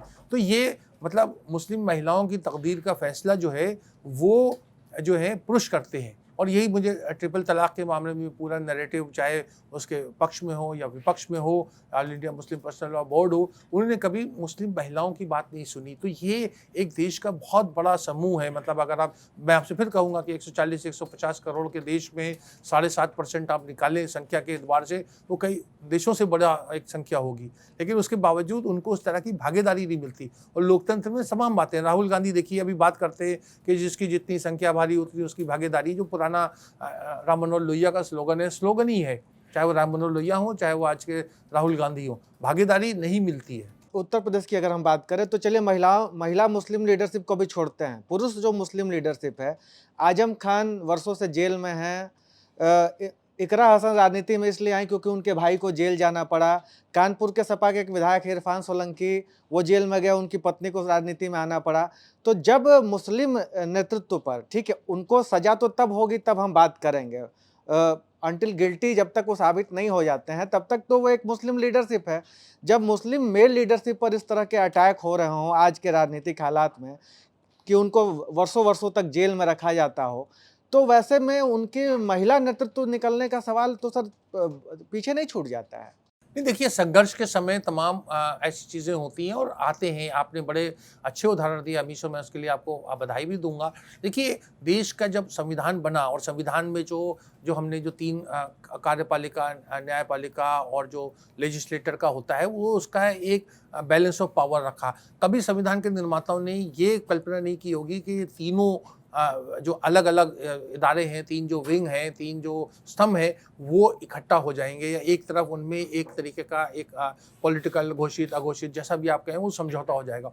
तो अन्याय, समाज में अन्याय जो है वो बहुत ही बड़ा एक धब्बा होता है। वो किसी भी समाज के खिलाफ हो या गलत अगर किसी भी तरह का अन्याय हो, वो एक बहुत ही एक समाज के लिए एक बहुत बड़ा चैलेंज होता है। और इस तरह की जो ये आप बता रहे हैं कि मोटिवेटेड पॉलिटिकल मोटिवेटेड मुकदमेबाजी वगैरह किसी के भी साथ हो, ये एक सभ्य समाज, एक लोकतंत्र के ऊपर एक तरीके से कलंक और धब्बे का काम करते हैं। इसके बड़े सारे चैलेंजेस होते हैं, लेकिन उससे चैलेंजेस में देखिए हमेशा संघर्ष। अगर महात्मा गांधी संघर्ष नहीं करते तो आज शायद देश को उस तरह से आज़ादी नहीं मिलती। वैसे लोग आज बहुत सारी चीज़ें कह रहे हैं, लेकिन मैंने देखा जो 1900 इमरजेंसी के खिलाफ जो विरोध नहीं होता, अगर जन आक्रोश नहीं होता, तो शायद इंदिरा गांधी का जो उस टाइप का जो तानाशाही थी वो चलती रहती। उसके बाद हम देखें तो इंडिया अगेंस्ट करप्शन के समय भी आपने देखा, राजीव गांधी के समय भी जो प्रेस बिल की मुखालफत हुई, तो तमाम थोड़ा सा संघर्ष करना पड़ता है। और बहुत सारी हम चीज़ें देखते, चाहे वो कश्मीर हो, चाहे वो नॉर्थ ईस्ट का मिज़ोरम हो या मणिपुर हो, बहुत सारी जगह, या पंजाब हो, असम हो, हर जगह के ऊपर एक तरीके की एक राजनीतिक संघर्ष करना पड़ा और उसके बाद वहाँ स्थितियाँ बेहतर हुई। और आज कोई कल्पना नहीं कर सकता कि मिज़ोरम का पहले मैंने दूसरी किताब में लिखा, लालडेगा कहते थे it's a curse to be a Mizo. आज आप मिज़ोरम जाइए तो आपको कोई सब बहुत ही सौहार्दपूर्ण समाज है, तो इसके लिए संघर्ष करना पड़ता है। मुझे लगता है इसी तरह का चर्निंग जो है वो लोकतंत्र में हो रही है। अच्छा सर, क्या आपको लगता है कि ये समस्या इस कदर गंभीर नहीं होती मुस्लिम महिला लीडरशिप की अगर रिजर्वेशन शुरुआत में दिया गया होता, जैसे SC ST और तमाम रिजर्वेशन दिए गए, क्या वैसे मुसलमानों को भी रिजर्वेशन मिलना चाहिए था, और खास करके मुस्लिम महिलाओं को राजनीति में? जी देखिए, ये आपने जो प्रश्न उठाया है वो अपने आप में एक काफ़ी पेचीदा और संवेदनशील मुद्दा है। मुझे लगता है कि रिजर्वेशन जो है वो किसी समस्या का समाधान नहीं है। हमारे एक पॉलिटिकल नैरेटिव है जिसमें रिजर्वेशन को, आरक्षण को बहुत ज़्यादा महत्व है, लेकिन हमें ये नहीं भूलना चाहिए एक पढ़े लिखे या एक राजनीतिक शास्त्र के स्टूडेंट से कि एक तो 2 बातें बहुत महत्वपूर्ण थी आरक्षण के बारे में। एक तो आरक्षण का था जो टेम्परेरी 10 साल का था प्रोविज़न के, 10 साल के बाद स्थिति सामान्य होगी। तो ये कोई संविधान के निर्माताओं ने, फिर उनको सब पता थी, और उस समय देश की जो विषमताएं थी वो आज से कहीं 100 गुना ज़्यादा थी, लेकिन उसके बावजूद उन्होंने उसका टेम्परेरी नेचर रखा। अब ये हमारा पॉलिटिकल नैरेटिव ऐसा बन गया है कि आज हम अगर इसको राजनीतिक मंच में कहें कि साहब आरक्षण का ख़त्म होना चाहिए, आरक्षण तो 10 साल के लिए था, तो ये अब 70 साल 80 साल तक क्यों चल रहा है। दूसरा प्रश्न आता है वो आरक्षण किनके लिए था? वो आरक्षण आदिवासियों के लिए और दलितों के लिए, हरिजन जो उस समय कहलाते थे उनके लिए था, कि जो समाज में बिल्कुल स्टेप, देखिए पिछड़ों की जो बात करनी होती है वो पिछड़ों की बड़ी सब्जेक्टिव है, और वो आर्थिक रूप से ना बराबरी पहले भी थी, आज भी है और रहेगी। वो उसमें आ रहे हैं कि साहब सवर्णों को भी होना चाहिए। तो इसलिए मेरा कहने का, आज यहाँ आरक्षण पे विरोध नहीं कर रहा हूँ, लेकिन मैं बता रहा हूँ वो बड़ा पेचीदा मामला है, और वहाँ मुस्लिम महिलाओं को उसके बीच में लाना वो महत्वपूर्ण मेरे ख्याल से नहीं है, या उसका एक कोई सोल्यूशन नहीं है। आप बंगाल मॉडल देखिए कि बंगाल का समाज जो है वो कितने सारे 37% 38% जो है तृणमूल, अगर तृणमूल कर सकती है, और मैं कोई तृणमूल का राजनीतिक उसका समर्थन नहीं कर रहा, मैं केवल बात बता रहा हूँ कि 38% महिलाओं का प्रतिनिधित्व कर सकते हैं, तो दूसरे दल क्यों नहीं कर सकते? लालू यादव भी कर सकते हैं, अखिलेश यादव भी कर सकते हैं, नरेंद्र मोदी जी भी कर सकते हैं, किसी को भी जिता सकते हैं। हमने देखा है आज, पहले जैसे मैं मजाक में कहता हूँ कि पहले मतलब सांसद जो थे प्रधानमंत्री को चुनते थे, आज प्रधानमंत्री जो है वो सांसद को चुन रहे हैं। अगर आप 2014 और 19 और 24 का परिणाम देखें तो उस स्थिति में बड़ी संख्या में महिलाओं को टिकट दिया जा सकता है। अगर मुस्लिम महिलाओं के प्रति हमदर्दी है नरेंद्र मोदी जी को और तमाम उस राजनीतिक सोच वालों को, तो बिल्कुल उनको मौका दें। उनकी राजनीतिक दल में भी बहुत सारी महिलाएं हैं जो कोशिश कर रही हैं और सामने आ रही हैं, लेकिन वो हम लोग जो हैं वो आउट ऑफ द बॉक्स कोई नहीं सोचता, ना उसकी तरफ देखते हैं। अब जब 33% जब बाध्य हो जाएगा तब आप देखिएगा, तब इधर ढुंढाई मचेगी और लोग सामने आएंगे। सर, आप कांग्रेस को भी लंबे समय से करीब से देखते रहे और समझते रहे हैं। कांग्रेस में एक लीडरशिप चेंज आया, सोनिया गांधी के बाद राहुल गांधी के हाथ में नेतृत्व आया, और अनसेड वो प्रेसिडेंट भले मल्लिकार्जुन खड़गे हैं, लेकिन नेतृत्व राहुल गांधी का ही है। नेता प्रतिपक्ष भी हैं देश के। राहुल गांधी ने कई दफ़ा कहा है कि RSS पर तंज भी कसा है कि वहाँ महिलाएं नहीं होती हैं, लेकिन अपने इंटरनल पार्टी संगठन के लिए कहा कि हम 50% महिलाओं को लाना एश्योर करेंगे। क्या आपने कोई बदलाव देखा? इस नेतृत्व जब बदला कांग्रेस में, तो क्या महिलाएं अब कांग्रेस में आ रही हैं? आपकी क्या राय है? अभी शायद एक राजनीतिक संवाददाता या विशेषज्ञ के रूप में मैं कहूँगा नहीं, बिल्कुल वही ढाक के 3 पात हैं। और दरअसल उसमें राहुल गांधी का कहने या न कहने का कोई मुझे महत्व नहीं नज़र आता है, क्योंकि जैसे इंदिरा गांधी ने कहा गरीबी हटाओ, तो एक स्लोगन होता है, एक जुमलेबाजी एक तरीके की होती है, जुमला अमित शाह जी से जोड़ा जाता है, लेकिन तमाम राजनीतिक दलों में जुमलेबाजी है। देखिए, हमें पहले स्ट्रक्चर और प्रोसेस समझना चाहिए। हमने ओआरएफ में एक स्टडी करी थी 2024 के लोकसभा चुनाव में कि उसमें खर्चा कितना हुआ। खर्चा एक मतलब एक बैरोमीटर है। खर्चा आप लोगों को साथियों जान के हैरत होगी, 24 के चुनाव में तमाम राजनीतिक दलों में 1,32,000 करोड़ रुपए खर्च हुए। 1,32,000 करोड़। मैं इसलिए रिपीट कर रहा हूँ कि आप इलेक्शन कमीशन के आंकड़े देखेंगे तो उसमें कोई 5,700 करोड़ वगैरह का आंकड़ा वो देंगे, तो कहाँ 5,700 करोड़, कहाँ 1,32,000 करोड़। एक वोट की कीमत, और ये बड़ा महत्वपूर्ण बिंदु है, एक वोट की कीमत जो है वो मध्य प्रदेश, राजस्थान, ये जो इस तरह के उत्तर प्रदेश को भी मैं शामिल करूंगा, वहाँ 3,000 रुपये है। 3,000 रुपये मायने रखता है एक वोट की कीमत, और 25-25 लाख के 15-15 लाख के कॉन्स्टिट्यूंसी है, तो आप जोड़ लीजिए। और तमिलनाडु और तेलंगाना में वोट की कीमत हमारे आकलन में, अध्ययन के मामले में, वेस्टमिनिस्टर यूनिवर्सिटी इंग्लैंड की और ओआरएफ ने साथ में उसको पेपर बनाया है, 8,000 रुपये का एक वोट है। अब 8,000 रुपये का अगर एक कोई वोट है, तो वो कोई भी आदमी, वो मुस्लिम महिला हो या कोई भी जो साधारण समाज से आता है, 20-25 हज़ार रुपये की उसकी आय हो, वो कितने वोट प्राप्त कर पाएगा, या वो कहाँ बीच में आएगा। तो सबसे बड़ी बात ये नहीं होता कि प्रतिनिधित्व कितना है, हमें ये देखना चाहिए कि वोट के, जो हम सब जानते हैं टिकट लेने की हर राजनीतिक दल में एक कल्चर होता है कि उसको शॉर्टलिस्ट करके, वो शॉर्टलिस्ट में कितनी महिलाएं आती हैं।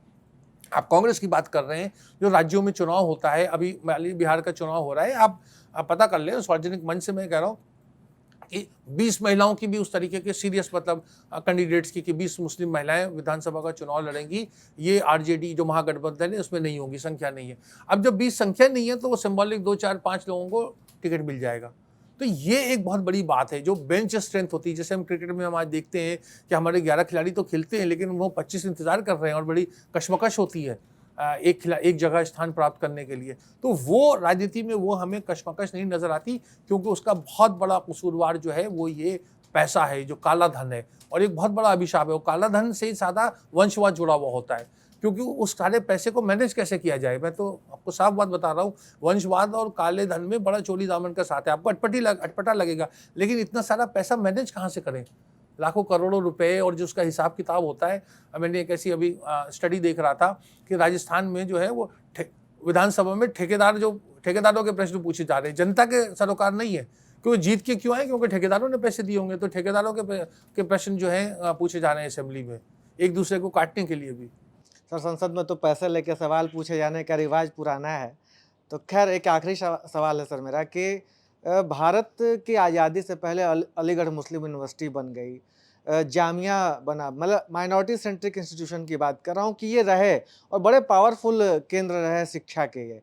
लेकिन ये मुसलमान समाज में, मुस्लिम समाज के भीतर क्या ये इस तरह की चेतना नहीं जगा सके कि महिलाएं सामने आए, और ये क्या ऐसे इंस्टीट्यूशन का फेल्योर नहीं है? इसी के साथ जोड़ देता हूँ सवाल कि अलीगढ़ मुस्लिम यूनिवर्सिटी जैसे इंस्टीट्यूशन पर तो ये आरोप लगे कि उन्होंने इतिहास का मुसलमानीकरण कर लिया, लेकिन समाज को क्या उस तरीके से नहीं कर पाए? इन दोनों बातों पर सर जी, देखिए, आपकी आलोचना काफ़ी हद तक जायज़ है। मुस्लिम समाज में एक बहुत बड़ी कमी है कि वो संस्थान नहीं बना पाते हैं, मतलब जो इंस्टीट्यूशन बिल्डिंग का काम होता है। क्योंकि अगर आप कोई संस्थान, जैसे अलीगढ़ मुस्लिम यूनिवर्सिटी बनी, जामिया मिलिया बनी, और कई सारे संस्थान बने जो आज़ादी से पहले या वो उसके टक्कर का आज़ादी के बाद जब तमाम मौके मिले, वो उस तरह के संस्थान नहीं बन पाए। कोई अच्छा ही कोई मतलब मीडिया प्लेटफॉर्म, मीडिया हाउस, मैं उसका समर्थक नहीं हूँ कि एक समुदाय विशेष का एक कोई प्रतिनिधित्व होना चाहिए, लेकिन उसमें कोई बुराई नहीं है। आप अगर ढूंढें और देखें तो आपको इस तरह के मंच या जगह नहीं मिलेंगी। तो वो एक बिखरा हुआ समाज है, और उसके बहुत सारे कारण हैं, और उस कारण में वो एक पुरुष प्रधान समाज होने के कारण साथियों वो सारे चैलेंजेस हैं। लेकिन ये एक तस्वीर का एक पहलू है। जैसे हमारे एक दोस्त ब्रिटिश जर्नलिस्ट थे ट्रेवर फिशलॉक, वो कहते थे, दो बातें कहते थे।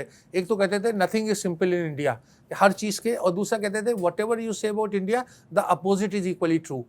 तो एक तरीके से मुस्लिम महिलाएं जो हैं, युवा मुस्लिम महिलाएं, वो बहुत अच्छा काम कर रही हैं। इंजीनियरिंग कॉलेजेस में, मेडिकल में, प्रोफेशनल कोर्सेज में वो आगे निकल रही हैं।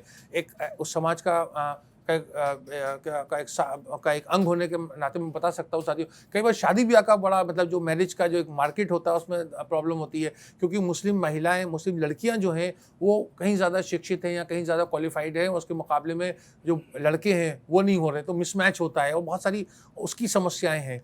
तो एक तरह से प्राइवेट सेक्टर में आप देखें तो मुस्लिम महिलाएं काफ़ी, लड़कियां काफ़ी अच्छा काम कर रही हैं, वो साइंटिस्ट भी हैं, डॉक्टर भी है, इंजीनियर भी है, बहुत सारा काम कर रही हैं।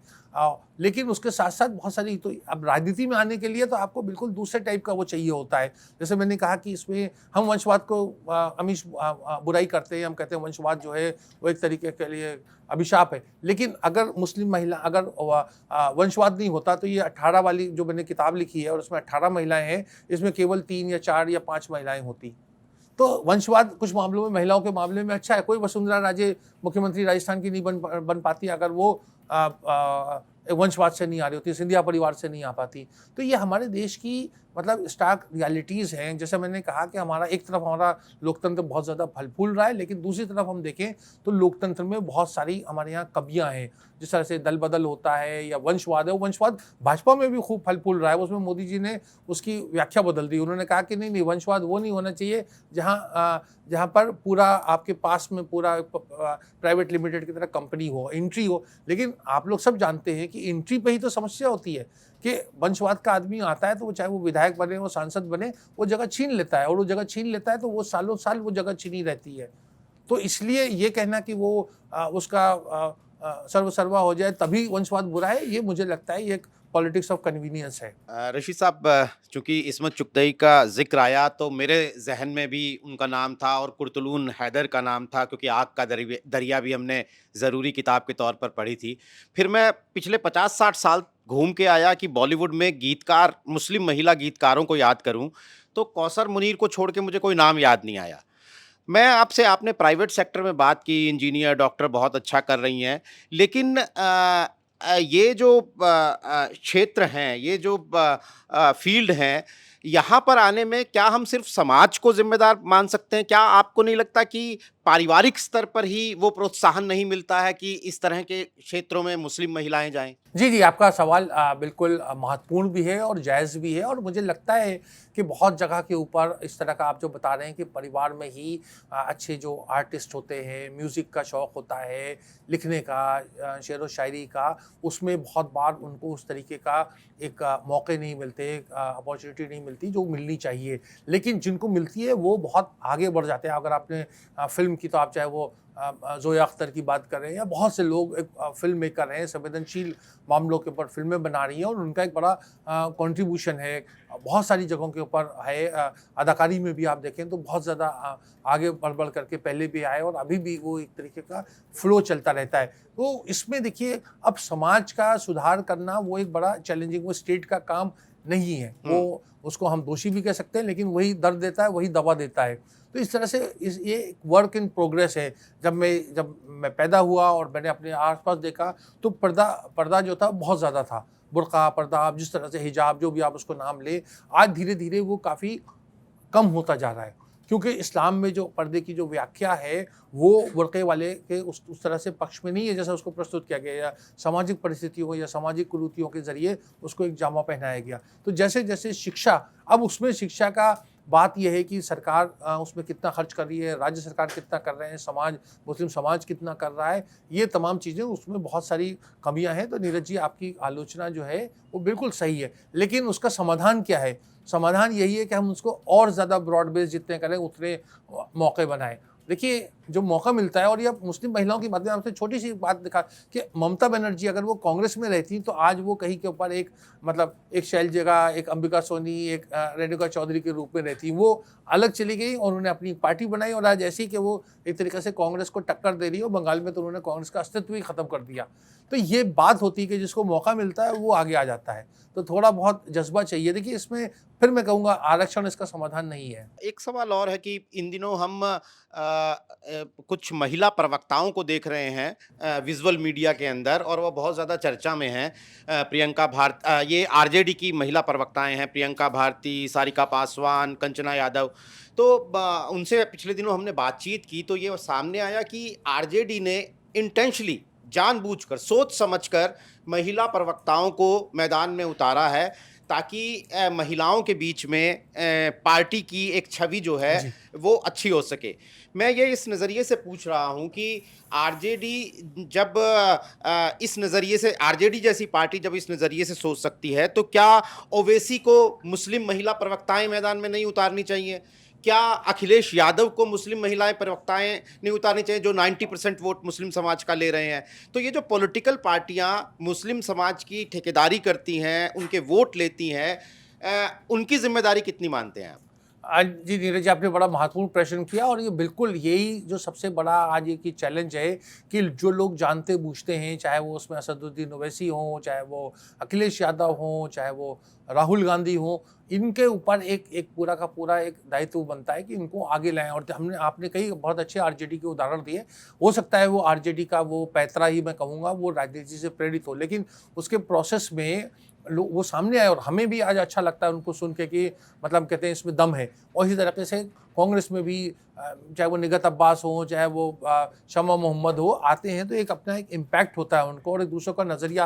या इकरा को भी समाजवादी पार्टी से जब हम देखते हैं तो हमें एक मुस्लिम महिला के बारे में एक धारणा बदलती है या लोगों को एक अच्छा सुखद एहसास होता है। तो इसको और ज़्यादा करने की ज़रूरत है, लेकिन उसका एक दबाव होना चाहिए। दरअसल नीरज, सबसे बड़ी प्रॉब्लम क्या है मुस्लिम महिलाओं की, और एक हैसियत लेखक पत्रकार में बता रहा हूँ कि बहुत बार उस जो हमारा जो मीडिया का भी जो एजेंडा होता है उसमें वो कहीं आती नहीं है। जैसे लोग उनको इस तरीके से सामने नहीं लाते। तो मुझे लगता है इसमें थोड़ा-सा मेहनत करनी है अगर हम, तो उसमें काफ़ी सारी की सारी, जैसे मैंने कहा, महिला वकील बहुत अच्छी होती हैं, महिला डॉक्टर हैं, महिला इंजीनियर हैं, साइंटिस्ट हैं। उन लोगों की एक शो पीस वाला कॉन्सेप्ट ज़रूर होता है। कल भी मेरी कहीं दिन ऐसी चर्चा हो रही थी, लोग कह रहे थे अरे ये क्या कि वो उसको जो हमारे यहाँ कर्नल जो सूफिया कुरैशी को सामने लाए। मैंने कहा वो ठीक है, अगर वो मान लीजिए राजनीति से प्रेरित भी था, बहुत अच्छा प्रयोग था वो, क्योंकि उससे देखिए पाकिस्तान मतलब वहाँ के, मैं सोच सकता हूँ उनकी मानसिकता वो तिलमिला के रह गए होंगे, उसका कोई जवाब नहीं। तो अंतर्राष्ट्रीय मंच पे हमारी साख बढ़ी और हमने कोई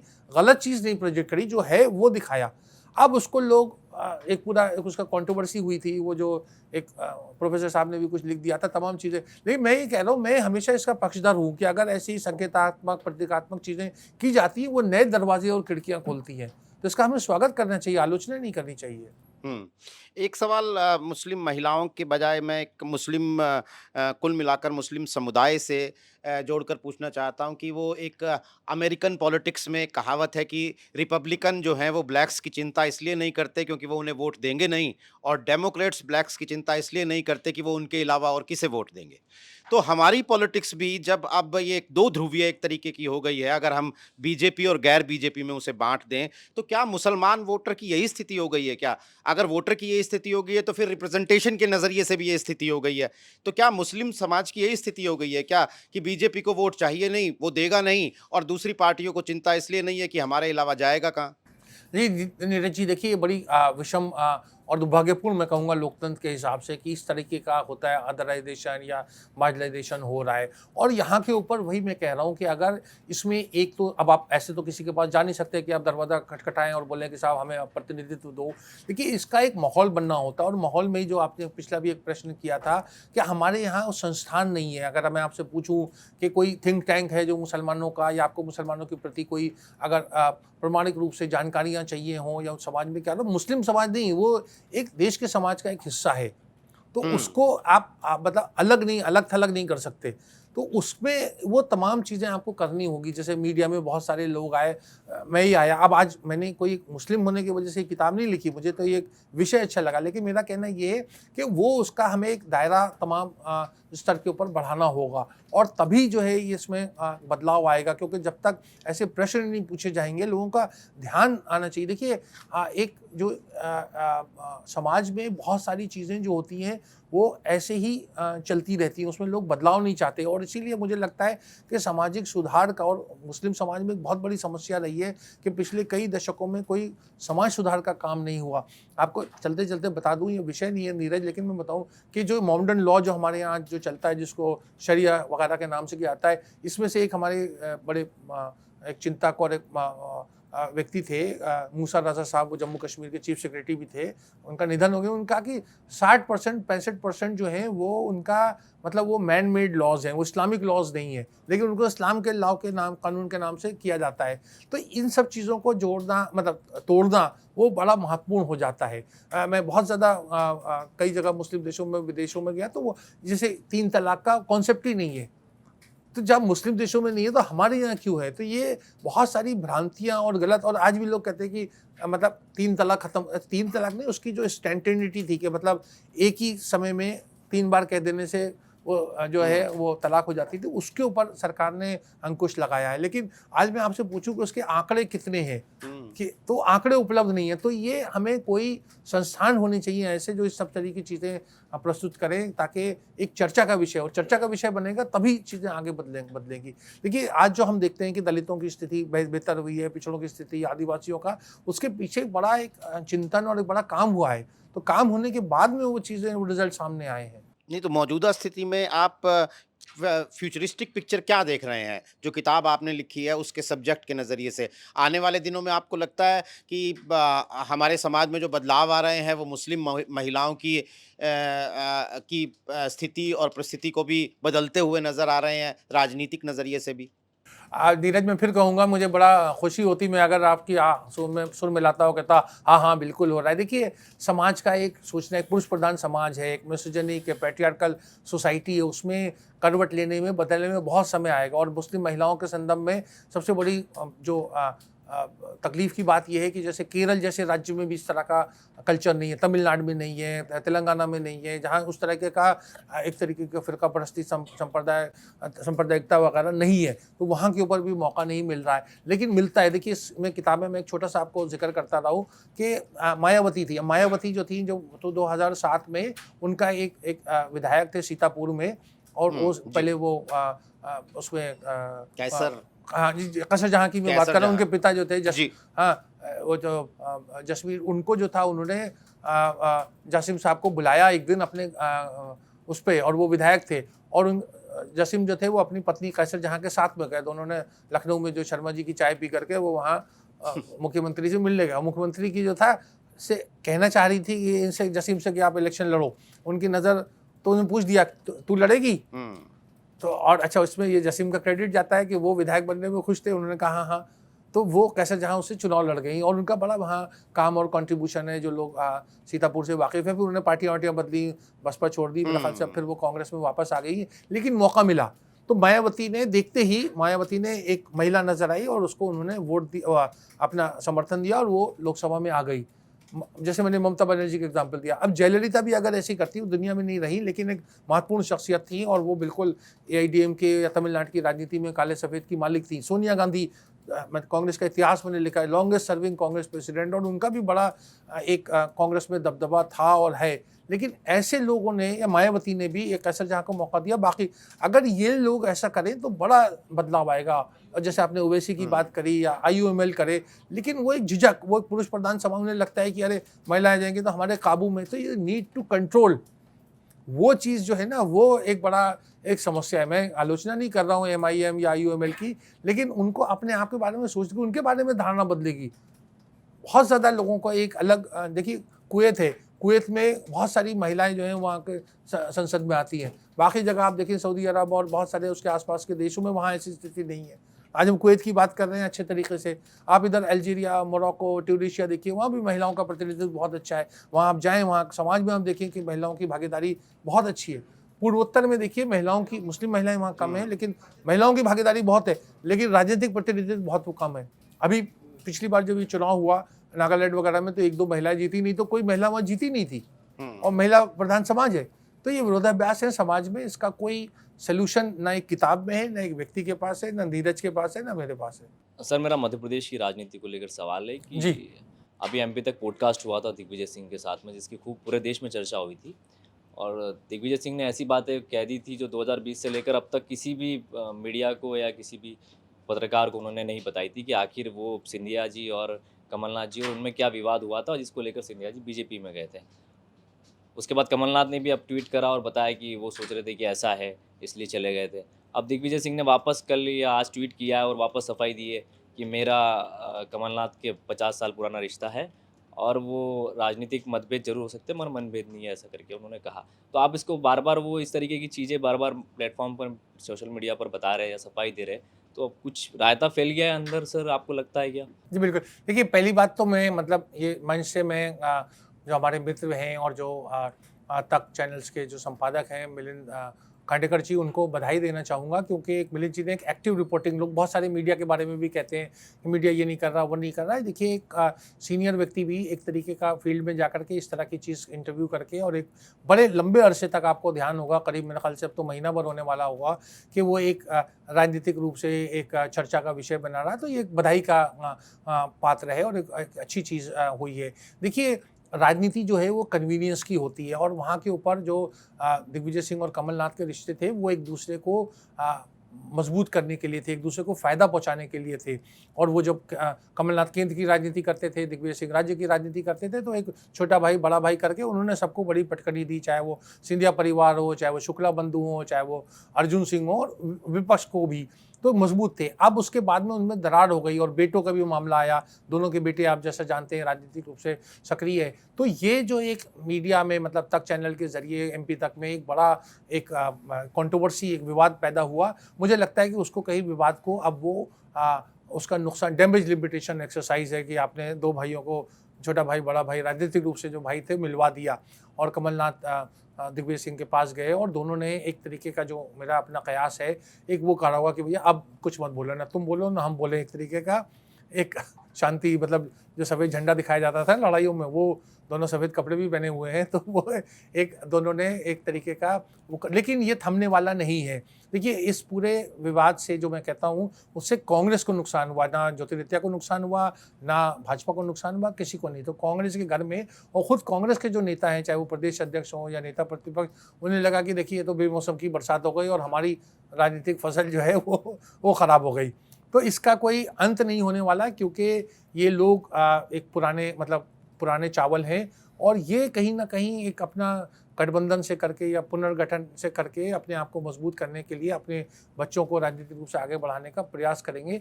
तो कांग्रेस की अंदरूनी कलह और वो जो है वो चलती रहेगी। और उसका मैं सिर्फ अंतिम बात ये कह के अपनी बात ख़त्म करूँगा, उसका सबसे बड़ा जो मुझे लगता है जो रिजल्ट या बैरोमीटर पैमाना होगा, वो राज्यसभा चुनाव है। देखिए, दिग्विजय सिंह का राज्यसभा का काल ख़त्म हो रहा है 2026 में, शुरुआती दौर में, और देखना ये होगा उनके 2 टर्म वैसे ही हो चुके हैं, क्या उनको मिलेगा, क्या कमलनाथ को मिलेगा, कोई नया चेहरा होगा। ये मैं आपको सिर्फ ही बताना चाह रहा हूँ कि पर्दे के पीछे जो कुछ हम देखते हैं, जो घटनाक्रम चल रहा है, बोलना, ना बोलना, मिलना, गले मिलना, विवाद होना, इन सब की पृष्ठभूमि जो है वो राज्यसभा है। वही राज्यसभा सीट जो सिंधिया जी को कांग्रेस से अलग ले गई। नहीं, इस पॉडकास्ट से एक धड़ा कांग्रेस का वहाँ पर बहुत खुश भी है कि हाँ, चीज़ें बाहर निकल कर आई सारी चीज़ें। तो इन दोनों की भूमिका बहुत टिकट वितरण में बहुत ज़्यादा रहती है, तो चाहे वो कमलनाथ हो, दिग्विजय सिंह जी हो। तो आने वाले टाइम में इस चीज़ को मतलब दिल्ली भी ये मैसेज तो गया ही होगा कि इतनी सारी चीज़ें बाहर आई है और ये चीज़ें हुई। तो आने वाले टाइम में कुछ ऐसा होगा कि टिकट वितरण में भी इन दोनों की भूमिकाओं में कहीं न कहीं कुछ कमी नज़र आएगी। जी, देखिए, टिकट का मामला जहाँ तक आपने कहा, तो अगर आपका इशारा विधानसभा भी देखिए बहुत दूर है, और वो तो उधर नवंबर 28 में चुनाव है। बात आती है राज्यसभा की, और राज्यसभा जो है वहाँ पर तो राहुल गांधी, सोनिया गांधी, जो मल्लिकार्जुन खड़गे, इनकी भूमिका होती है। तो वहाँ कमलनाथ, दिग्विजय सिंह एक दूसरे को फ़ायदा पहुँचाएँ या नुकसान पहुँचाएँ, मुझे लगता है उसका कोई बहुत ज़्यादा महत्व नहीं है। देखिए, राजनीति में लोग समझते नहीं कि समय सबसे बड़ा, हर जगह होता है, लेकिन राजनीति में समय बड़ा बलवान होता है। और हमने मध्य प्रदेश की राजनीति में बहुत देखा है, चाहे वो पीसी सेठी हो, चाहे वो शुक्ला बंधु हो, वो एक समय, चाहे अर्जुन सिंह हो, और मैंने सबको करीबी उससे देखा कि उसके बाद उनका रेलेवेंस ख़त्म हो जाता है। अब यहाँ के ऊपर ये रेलेवेंस बनाए रखने का दिग्विजय सिंह, कमलनाथ का एक प्रयास है। मैं तो कहता हूँ एक लास्ट, मतलब अंग्रेजी में कहते हैं लास्ट डिच एफर्ट, के एक अंतिम प्रयास है कि इस तरीके से जीतू पटवारी और उमंग सिंगार और दूसरे जो युवा नेता बाहर आए हैं, कमलेश्वर पटेल, उनको एक तरीके का शतरंज की बिसात पे शह मात देने का प्रयास है। कितने कामयाब होंगे आने वाले समय बताएगा, लेकिन मुझे एक राजनीतिक विश्लेषक के रूप में मुझे संदेह है। सर, आपको लगता है कि आला कमान पर कमलनाथ का जो भरोसा आला कमान पर था शुरू से, क्योंकि बोलते हैं कि बहुत पुराने टाइम से वो चले आ रहे हैं, तो इस बीच में 2020 में जब सिंधिया जी गए थे, उसके 1 साल बाद ये घटना और घटी थी कि वो चर्चा होने लग गई थी कि कमलनाथ जी बीजेपी में जा रहे हैं, सज्जन सिंह वर्मा की भी खूब बयान आया, तो अभी भी उन पर भरोसा उस तरीके का होगा? देखिए, कुछ चीज़ें राजनीति में मजबूरी से होती हैं और ये मैं फिर आपसे बताऊँगा कि देखिए, जब भी कोई राजनीतिक दल संकट में होता है तो वो 2 फाड़ हो जाता है, 3 फाड़ हो जाता है, 4 फाड़ हो जाता है। कांग्रेस में आप देखिए 67 में पहली बार गैर कांग्रेस सरकारें बनी तो 69 में स्प्लिट हो गया। यही स्थिति इमरजेंसी के बाद इंदिरा गांधी का जो 77 में हुआ, 2 तिहाई 3 चौथाई लोग कांग्रेस छोड़ के चले गए। 14 के बाद एक बड़ा दिलचस्प बात हुई है, एक चर्चा का अलग विषय है कि कांग्रेस में कोई 2 फाड़, 3 फाड़, 4 फाड़ नहीं हुआ। अलग-अलग समय में अपनी लोग अपनी स्वेच्छा से, अपनी सुविधा से करीब 150 मेरे पास पूरे उनके नाम रखे हुए हैं, 150 लोग कांग्रेस पार्टी को समय-समय छोड़ के गए। तो ये एक चला आ रहा है, तो यहाँ पर कोई अनुशासन नहीं है। अगर मैं आपसे पूछूँ कि कांग्रेस की अनुशासन समिति में कौन है, वो क्या करते हैं, कितने लोगों को हटाया, तो शायद आप और मैं उसमें स्ट्रगल करें। जो एक आदमी जो दिग्विजय सिंह के भाई को भी अभी हटाया गया है, उसमें ज़रूर वो तारिक अनवर के जो अनुशासन समिति है, उसने एक निर्णय लिया। लेकिन उस तरह का कोई निर्णय नहीं लिया जाता। शशि थरूर के मामले में, तमाम मामलों में, कमलनाथ के मामले में एक उदासीनता है। तो ये एक राजनीतिक आचरण की बात बताती है कि राजनीतिक वहाँ का जो कल्चर है कांग्रेस पार्टी का, मुझे नहीं लगता कि कोई उसमें बड़ा बदलाव आएगा। और कांग्रेस को वही जो मैं कहता हूँ कि अपनों से ज़्यादा जो है खतरा रहता है और नुकसान का अंदेशा रहता है, बजाय जो उनके राजनीतिक रूप से विरोधी है। मेरा एक सवाल और है सर, छोटा सवाल है कि अभी हाल ही में ज्योतिरादित्य सिंधिया के बेटे महान आर्यमन मध्य प्रदेश क्रिकेट एसोसिएशन जी, के जी। अध्यक्ष बने। तो विपक्ष का भी आरोप था कि यहीं पर ये देख लीजिए कि परिवारवाद का आरोप लगा रहे थे। उसी पर दिग्विजय सिंह से भी सवाल किया गया था। तो दिग्विजय सिंह ने साफ कह दिया कि कहाँ पर परिवारवाद नहीं है, पत्रकारों में भी है, प्राइवेट सेक्टर में भी है, यहाँ भी है। ठीक है, उनकी मजबूरी होगी कि उनके बेटे भी विधायक है। तो आप इसे कैसे देखते हैं कि हाँ, ये परिवारवाद है? आप मतलब मध्य प्रदेश की उस पे कैसे देखते हैं कि वहाँ के जो युवा हैं, उनमें से कोई निकल के आता है जो क्रिकेट खेलता, और ये इन्होंने क्रिकेटर भी नहीं है और इस तरीके से डायरेक्ट अगर उनका चुनाव होता है। देखिए, क्रिकेट और राजनीति का भी बड़ा करीबी रिश्ता रहा है और उसके बहुत सारे उदाहरण दिए जा सकते हैं। समय के अभाव से मैं वो बातें सब नहीं दोहराऊँगा। बात तो देखिए, माने या ना माने, कोई भी जो कहे, दिग्विजय सिंह ज़रूर सिंधिया परिवार के प्रति बड़ा उदार हृदय अपना सकते हैं, लेकिन राजनीतिक रूप से उन्हें जो कहना चाहिए था वो ये कि जो ज्योतिरादित्य सिंधिया के जो बेटे हैं, महान आर्यन सिंधिया, उनका एक चोर दरवाजे से एक राजनीतिक रूप से एक एंट्री है और वो राजनीति में आना कांग्रेस के लिए तो अब वो विषय नहीं रहा। कांग्रेस केवल उस पर टिप्पणी कर सकती है, उसका मजाक, आलोचना या स्वागत करे। लेकिन सबसे बड़ी समस्या तो भाजपा की है कि वो जो कैलाश विजयवर्गीय जो इंदौर के बड़े महत्वपूर्ण नेता थे, 2 बार ज्योतिरादित्य सिंधिया के खिलाफ उन्होंने चुनाव भी लड़ा, MPCA का, मध्य प्रदेश क्रिकेट एसोसिएशन का। उन्होंने कैसे अपने आप को उसके लिए तैयार किया और एक तरीके का अपमान का घूंट पिया और उसको सिंधिया की जो क्रिकेट के ऊपर जो पकड़ है, राजनीति में तो आपने देखा होगा, जैसे शेख अब्दुल्ला थे, फारूक अब्दुल्ला और उमर अब्दुल्ला, तीनों मुख्यमंत्री रहे। यहाँ के ऊपर MPCA में मतलब माधवराव सिंधिया, ज्योतिरादित्य सिंधिया और अब महानारायण सिंधिया, तीन सिंधिया परिवार के अध्यक्ष हो गए। तो ये भाजपा के लिए ज़रूर एक पेचीदा प्रश्न है। मुझे लगता है कि ज्योतिरादित्य सिंधिया एक राजनीतिक रूप से अभी अपने बेटे को सक्रिय राजनीति में हो सकता है ना ला पाएँ या ना ला पा रहे होंगे, तो एक मौका देखा कि वो MPCA के ज़रिए, क्रिकेट के ज़रिए वो आ गए और वहाँ पर उन्होंने भी कुछ कॉम्प्रोमाइज़ किया है। कैलाश विजयवर्गीय ने, उनका बेटा भी उसकी कार्यकारिणी वगैरह में शामिल हो गया। तो जो क्रिकेट और सिनेमा और कई ऐसे जो अलाइड फील्ड्स, मैं कहता हूँ कि जो बड़े राजनीति से करीब हैं, तो वहाँ के ऊपर जब आदमी जब तक नहीं फिट होता तब तक वो उधर चला जाता है कि ज़रा वहाँ के ऊपर भी देख ले। उसकी राजीव शुक्ला बड़ी एक रोशन मिसाल है और भी बहुत सारे लोग जो हैं वो क्रिकेट और राजनीति में आना जाना उनका चलता रहता है और क्रिकेट का मंच वो इस्तेमाल करते हैं। तो इस तरीके से ये दिलचस्प चीज़ है, लेकिन देखिए वो कितना कामयाब होते हैं ये आने वाला समय बताएगा। अच्छा किदवई साहब, हर किताब के पीछे एक यात्रा होती है। इस किताब के पीछे की यात्रा की शुरुआत कहाँ से हुई? क्या निचोड़ है?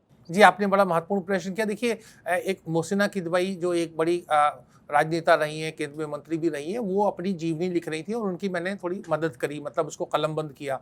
उस समय ही उसका ये विचार आया जब मैंने देखा कि पता करूँ कि कितनी मुस्लिम महिलाएं जो है लोकसभा में जीती हैं, डायरेक्ट चुनाव जीती हैं। तब इससे मुझे इस पुस्तक लिखने की प्रेरणा मिली और जो हमारे मित्र अमर कुमार घोष जो इसके सहयोगी हैं, को ऑथर हैं, उनका एक रिसर्च का काम है। तो हम दोनों एक ही रिसर्च संस्था ORF में काम करते हैं। तो हमें उन्होंने उसका एक थ्योरेटिकल बैकग्राउंड दिया कि क्यों है और कैसे है, तमाम चीज़ों का, ये दुनिया में क्या स्थिति है, तमाम मुस्लिम देशों में क्या स्थिति है, और वो भी बड़ी दिलचस्प चीज़ें हैं जो इस किताब में मौजूद हैं। आप किताब को ज़रूर रेफ़र करें, देखें, अगर आप इस किताब को पढ़ सकें। वो तमाम आंकड़े और तथ्य इसमें दिए गए हैं। लेकिन ये उन महिलाओं की मतलब सेलिब्रेशन और कंट्रीब्यूशन का काम है, बजाय इसके कि हम कहें कि किसकी गलती है या दोष मढ़ें या राजनीतिक दलों को कसूरवार ठहराएँ। अच्छा, इस किताब की यात्रा में क्या आपके व्यक्तिगत अनुभव रहे हों, आपका परिवेश रहा हो, लखनऊ से आप ओरिजिनली आते हैं, वहाँ से भी कोई प्रेरणा रही? जी, बहुत ज़्यादा, क्योंकि एक हम जब बात करते हैं तो एक मुस्लिम महिलाओं का बहुत ज़्यादा योगदान रहा है। बहुत हम में से कम लोग जानते हैं कि जो देश में जो हमारा जो प्यारा तिरंगा है, तो तिरंगे की जो बनाने का काम जो था, उसका ब्लूप्रिंट जो था, वो लैला तैयब जी उन्होंने तैयार किया था, और जवाहरलाल नेहरू उससे सबसे ज़्यादा उस मॉडल से प्रभावित हुए। तो एक मुस्लिम महिला ने जो हमारा जो आज जो तिरंगा का स्वरूप है, उसको एक तरीके से तैयार किया था। इस तरह से बहुत ज़्यादा जो संविधान की जो हमारी जो सभा थी, कॉन्स्टिट्यूएंट असेंबली, उसमें एक लखनऊ की महिला जो थी बेगम एजाज रसूल, वो उसकी सदस्यता नहीं, केवल एक जो 299 की एक कॉन्स्टिट्यूएंट असेंबली थी, उसमें केवल एक मुस्लिम महिला थी, लेकिन उनका कंट्रीब्यूशन, तो उन्होंने एक पूरी की पूरी किताब लिखी, आज़ादी से पहले की वो थी, इसलिए उनका इस किताब में जिक्र नहीं है, लेकिन उन्होंने किताब लिखी फ्रॉम पर्दा टू पार्लियामेंट, क्योंकि बाद में वो राज्यसभा में आई। तो एक उनका कंट्रीब्यूशन, तो हम जब जानते हैं कि पर्दे की वो है, तो इसीलिए जो मैं आपसे बात कर रहा था कि एक डबल डिस्क्रिमिनेशन होता है। एक सामाजिक स्तर के ऊपर डिस्क्रिमिनेशन है कि मुस्लिम महिलाओं को आगे नहीं बढ़ने जाता, और एक मुस्लिम समाज में भी एक चैलेंज होता है कि जो पुरुष प्रधान समाज है, और मैं आपको बहुत सारे उदाहरण दे सकता हूँ, तो वहाँ महिलाओं का, मुस्लिम महिलाओं का प्रतिनिधित्व जो है बहुत कम होता है। आप देखिए, बंगाल में बहुत अच्छा मुस्लिम महिलाओं का या महिलाओं का प्रतिनिधित्व है। तृणमूल जो ममता बनर्जी जो उसकी पार्टी की अध्यक्षा भी है, मुख्यमंत्री भी है, तो 37-38% जो है लोकसभा में महिलाओं का प्रतिनिधित्व है, और मुस्लिम महिलाएं भी 2 या 3 जो भी वो टिकट देती है, सब जीत जाते हैं। और आप केरल में देखें, जहाँ 27% मुस्लिम आबादी है, लेकिन एक भी सदस्य मुस्लिम महिला नहीं हुई आज तक। और वहाँ कौन रहे हैं? वाम दल और कांग्रेस, मतलब यूडीएफ एलडीएफ की जो राजनीति चलती है। तो ये सब बड़ी दिलचस्प आंकड़े हैं। वहाँ कोई भाजपा का अस्तित्व नहीं है, उसके बावजूद जो है मुस्लिम महिला पूरे दक्षिण भारत में, तमिलनाडु, केरल, तेलंगाना, आंध्र प्रदेश, कर्नाटका, पुदुचेरी तो छोटा जगह है, लेकिन तमाम राज्यों में मुस्लिम महिलाओं का प्रतिनिधित्व 0 शून्य है। लेकिन मुस्लिम महिलाओं की आपने कहा कि शून्य है। मुस्लिम महिलाओं की जो मौजूदगी है राजनीति में, क्या वो सिर्फ सिंबोलिज्म या टोकन रिप्रेजेंटेशन तक ही सीमित रह गई है? देखिए, ऐसी धारणा है लोगों में, लेकिन मुझे लगता है कि जैसे जो अदाकार जो राजनीति में आए, उन्होंने बड़ा उनका कंट्रीब्यूशन है, चाहे वो नरगिस दत्त, सुनील दत्त हो, अभी हेमा मालिनी है, शत्रुघ्न सिन्हा है, और बहुत से स्मृति ईरानी है, सबका एक बड़ा योगदान रहा है। इसी तरीके से मुस्लिम महिलाएं जिनको मौका मिला, आपको जान के फिर हैरत होगी कि ऐसे 4 जो थे लोकसभा के ऐसे रहे, जैसे मतलब 18th लोकसभा भी चल रही है, 4 लोकसभा में मुस्लिम महिलाओं का 0 प्रतिनिधित्व था, कि कोई भी नहीं जीते। लेकिन जो 1957 में 2 मुस्लिम महिलाएं जीती, एक असम से जीती और एक भोपाल से जीती, और ये दोनों का कोई उस टाइप का डायनेस्टिक वंशवाद वाला बैकग्राउंड नहीं था, लेकिन उनको लोगों ने सराखों पे लिया 1962 में। और आपको जान के हैरत भी होगी और खुशी भी होगी कि एक मुस्लिम महिला जिनका नाम था जोरा बहन चावड़ा, वो बनासकांठा गुजरात से जीतती है चुनाव, वो गांधीयन थी। आप देखिए कि गुजरात से एक मुस्लिम महिला का चुनाव जीतना 1962 में, और ऐसी सीट से जहां पर अधिकांश जो पॉपुलेशन थी, मतलब ट्राइबल सीट है, आदिवासी क्षेत्र से जीते हैं, और मुस्लिम महिलाओं को लोग खुशी खुशी वोट देते हैं। तो हमारा लोकतंत्र जो है वो पहले भी मजबूत था, आज भी मजबूत है, लेकिन कुछ मामलों में हम मतलब पीछे जा रहे हैं बजाय आगे जाने के। जी। अच्छा, आपने 18 मुस्लिम महिलाओं की कहानियाँ जो है वो एक साथ पिरोई हैं। आपकी पसंदीदा इनमें से कौन है? देखिए, सभी का एक अपना रोल है। जो शेख अब्दुल्ला की जो पत्नी जो बेगम अकबर जहां, जिनको मादरे मेहरबा के नाम से भी जाना जाता है, कश्मीर में बहुत विषम परिस्थितियों में उन्होंने एक अपना वो करा, वो भी पर्दा नशीन थी, मतलब पर्दा करती थी। और जब शेख अब्दुल्ला को अनेक कारणों से उसका ज़्यादा उल्लेख करने का मौका नहीं है, जब उनको जेल हो गई और लंबे अरसे तक वो जेल में रहे, तो उन्होंने नेशनल कॉन्फ्रेंस की कमान संभाली और श्रीनगर जैसी सीट से वो चुनाव जीतती आई। तो उनका एक बड़ा वहाँ पर एक कंट्रीब्यूशन था, और बहुत उन्होंने वहाँ सोसाइटी में करा। तो उनके लिए आप एक मेरे मन में बड़ी इज्जत है। जैसे मैंने बताया, जोरा बहन चावड़ा जो गांधीयन थी, एक तरीके झोपड़ी में वो रहती थी, और वहाँ से उन्होंने बहुत ज़्यादा एक गांधी जी के कहने पर वो एक नर्स का काम कर करके वो स्वराज्य सार्वजनिक जीवन में आई, सांसद बनी। जो हम टीवी पे जो सलमा सुल्तान को देखते हैं, जो न्यूज़ रीडर, उनकी बहन, बड़ी बहन मैमूना सुल्तान, वो भोपाल से चुनाव जीती हैं और उनका अंतर्राष्ट्रीय बड़ा ज़्यादा कंट्रीब्यूशन था। वो मतलब अंतर्राष्ट्रीय मामलों में बड़े सारे सवाल पूछे। मैंने इसमें काफ़ी जो पार्लियामेंट में सवाल पूछे जाते हैं, हम लोग आज युवा पीढ़ी उसको बहुत ज़्यादा महत्व नहीं देती, लेकिन उस समय देखिए मुस्लिम महिला की कॉन्गो में क्या हो रहा है उसके बारे में पूछ रही हैं, साउथ अफ्रीका में क्या हो रहा है, बहुत सी चीज़ों का एक अंतर्राष्ट्रीय आउटलुक था। वो जब एक यूगोस्लाविया के बहुत बड़े लीडर थे, डेस्मंड टीटो, वो टीटो हिंदुस्तान आते हैं तो उनको जवाहरलाल नेहरू भोपाल भेजते हैं और वो भोपाल में उनकी जो उनके साथ पूरे समय रहती हैं वो मैमूना सुल्तान थी। और जो राष्ट्रपति ब्रेज़नेव, यूएसएसआर के जो राष्ट्रपति थे, तो उन्होंने बड़ा इंटरनेशनल मामलों में कंट्रीब्यूशन किया। फ़खरुद्दीन अली अहमद जो हमारे देश के राष्ट्रपति थे, उनका जब निधन हो गया तो उनकी पत्नी जो थी बेगम आबदा अहमद, वो आई और उन्होंने बहुत ज़्यादा कंट्रीब्यूशन किया। और दिलचस्प बात बताऊं कि एक रानी नारा नाम की जो यूपीए में जो मंत्री भी रही, तो रानी नारा जो थी वो देश का, उन्होंने क्रिकेट में, महिला क्रिकेट में प्रतिनिधित्व किया था। तो आप देखिए बड़ा, नुसरत जहाँ जो बहुत अच्छी फिल्म एक्ट्रेस रही है, नंबर 1 बंगाल के सिनेमा में, वो, तो आपको बहुत ज़्यादा डाइवर्सिटी नज़र आएगी और बहुत ज़्यादा टैलेंटेड है। बात मूल जो है, जो हमने शुरुआत में कहा था कि मौका मिले तो लोग अपने हुनर दिखाते हैं, हाथ दिखाते हैं। जी। अच्छा, एक कहानी इसमें बड़ी चर्चित कैराना की लोकसभा सांसद इकरा हसन की भी है। आपको लगता है आज के दौर में इकरा हसन जैसी प्रोग्रेसिव पॉलिटिक्स की ज़रूरत है? जी, देखिए आज जो मुस्लिम समाज और ख़ास तौर से मुस्लिम महिलाओं को लेके बहुत सारी धारणाएँ हैं, कुछ बहुत गलत होती हैं, कुछ हम अनजाने में लोग बहुत सारी बातें करती हैं, उसका इकरा का प्रतिनिधित्व या इकरा का व्यक्तित्व, उसका बहुत बड़ा जवाब है। वो एक अच्छी पढ़ी लिखी है, वंशवाद ज़रूर है, उनके पिता, उनके दादा, उनकी माँ सब संसद में रहे, तो और एक संपन्न परिवार से आती हैं और जाके इंग्लैंड में उन्होंने ऑक्सफोर्ड में पढ़ाई करी है और एक बड़ा अच्छा उनका व्यक्तित्व है। जिस तरीके की सुलझी हुई बातें वो करती हैं, और उन्होंने बताया कि मेरी जो उनसे बातचीत हुई कि पहले वो जैसे अपना जो स्कूल कॉलेज में थी सर नहीं ढकती थी, अब सार्वजनिक जीवन में आई तो एक सामाजिक एक प्रेशर होता है, वो सर ढकती है, लेकिन सर ढकने को लेकर के उन्हें कोई शर्म या हिचक नहीं है। तो ये तमाम चीज़ें बताती हैं और जिस ढंग से वो बात करती है तो आप वो लोगों को लगेगा अरे ये तो बिल्कुल हमारी जैसी है। तो मुस्लिम महिलाएं बिल्कुल हमारी जैसी होती हैं, जैसे बाकी आपके न्यूज़ रूम में तमाम लोग हैं, उनमें मुस्लिम लड़कियां भी होंगी, उसी के तरीके से सार्वजनिक जीवन में लोकसभा में, राजनीति में, संसद में भी वही होती है। वो कोई अलग नहीं है, उनके मुद्दे भी वही है, उनकी सोच भी वही है। हमें कोशिश करनी चाहिए कि राष्ट्रीय धारणा में लाना चाहिए। मुझे तकलीफ होती है कि एक बड़ा वो प्रोग्रेसिव स्टेट है महाराष्ट्र, बिहार, जैसे मैंने पूरा दक्षिण की बात किया, आज तक कोई मुस्लिम महिला वहाँ से चुनाव नहीं जीती। तो ये राजनीतिक दलों के लिए चुनौती है। एक बात मैं और से कहूँगा, कुछ मुस्लिम मतलब बैकग्राउंड की पॉलिटिकल पार्टीज़ है, जैसे IUML है या MIM है। अब MIM से, IUML से कभी भी किसी मुस्लिम महिला को चांस नहीं मिला, क्यों? ये सवाल पूछा जाना चाहिए।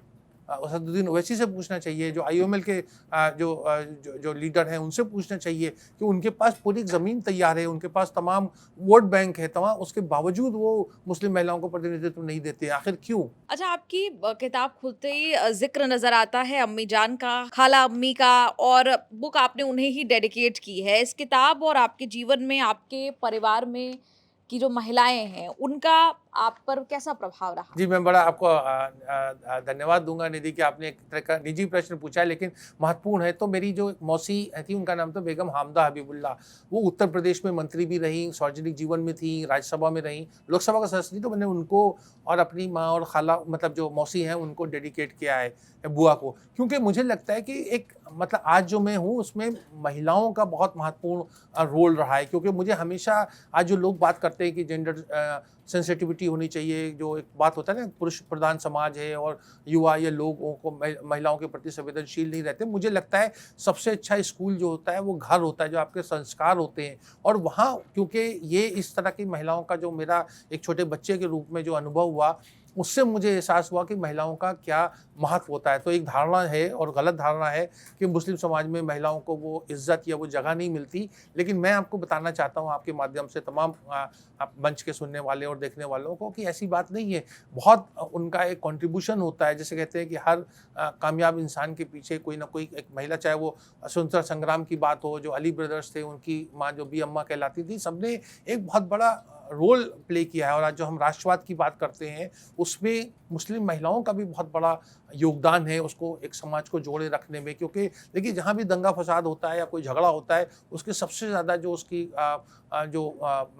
जिनको चोट पहुंचती है वो महिलाएं होती हैं। और जब मुस्लिम संदर्भ में बात करें तो मुस्लिम महिलाएं, कि वो कोई अपना बाप, अपना बेटा, अपना पति, अपना भाई खो देती हैं। तो इसलिए वो समाज में सौहार्दपूर्ण वातावरण रहे, इसमें भी मुस्लिम महिलाओं का एक बहुत बड़ा कंट्रीब्यूशन रहता है। किदवाई साहब, बहुत लंबी बातचीत आपसे हुई। अंत में यही सवाल कि कैसा अनुभव आपका रहा मंच पर दूसरी बार?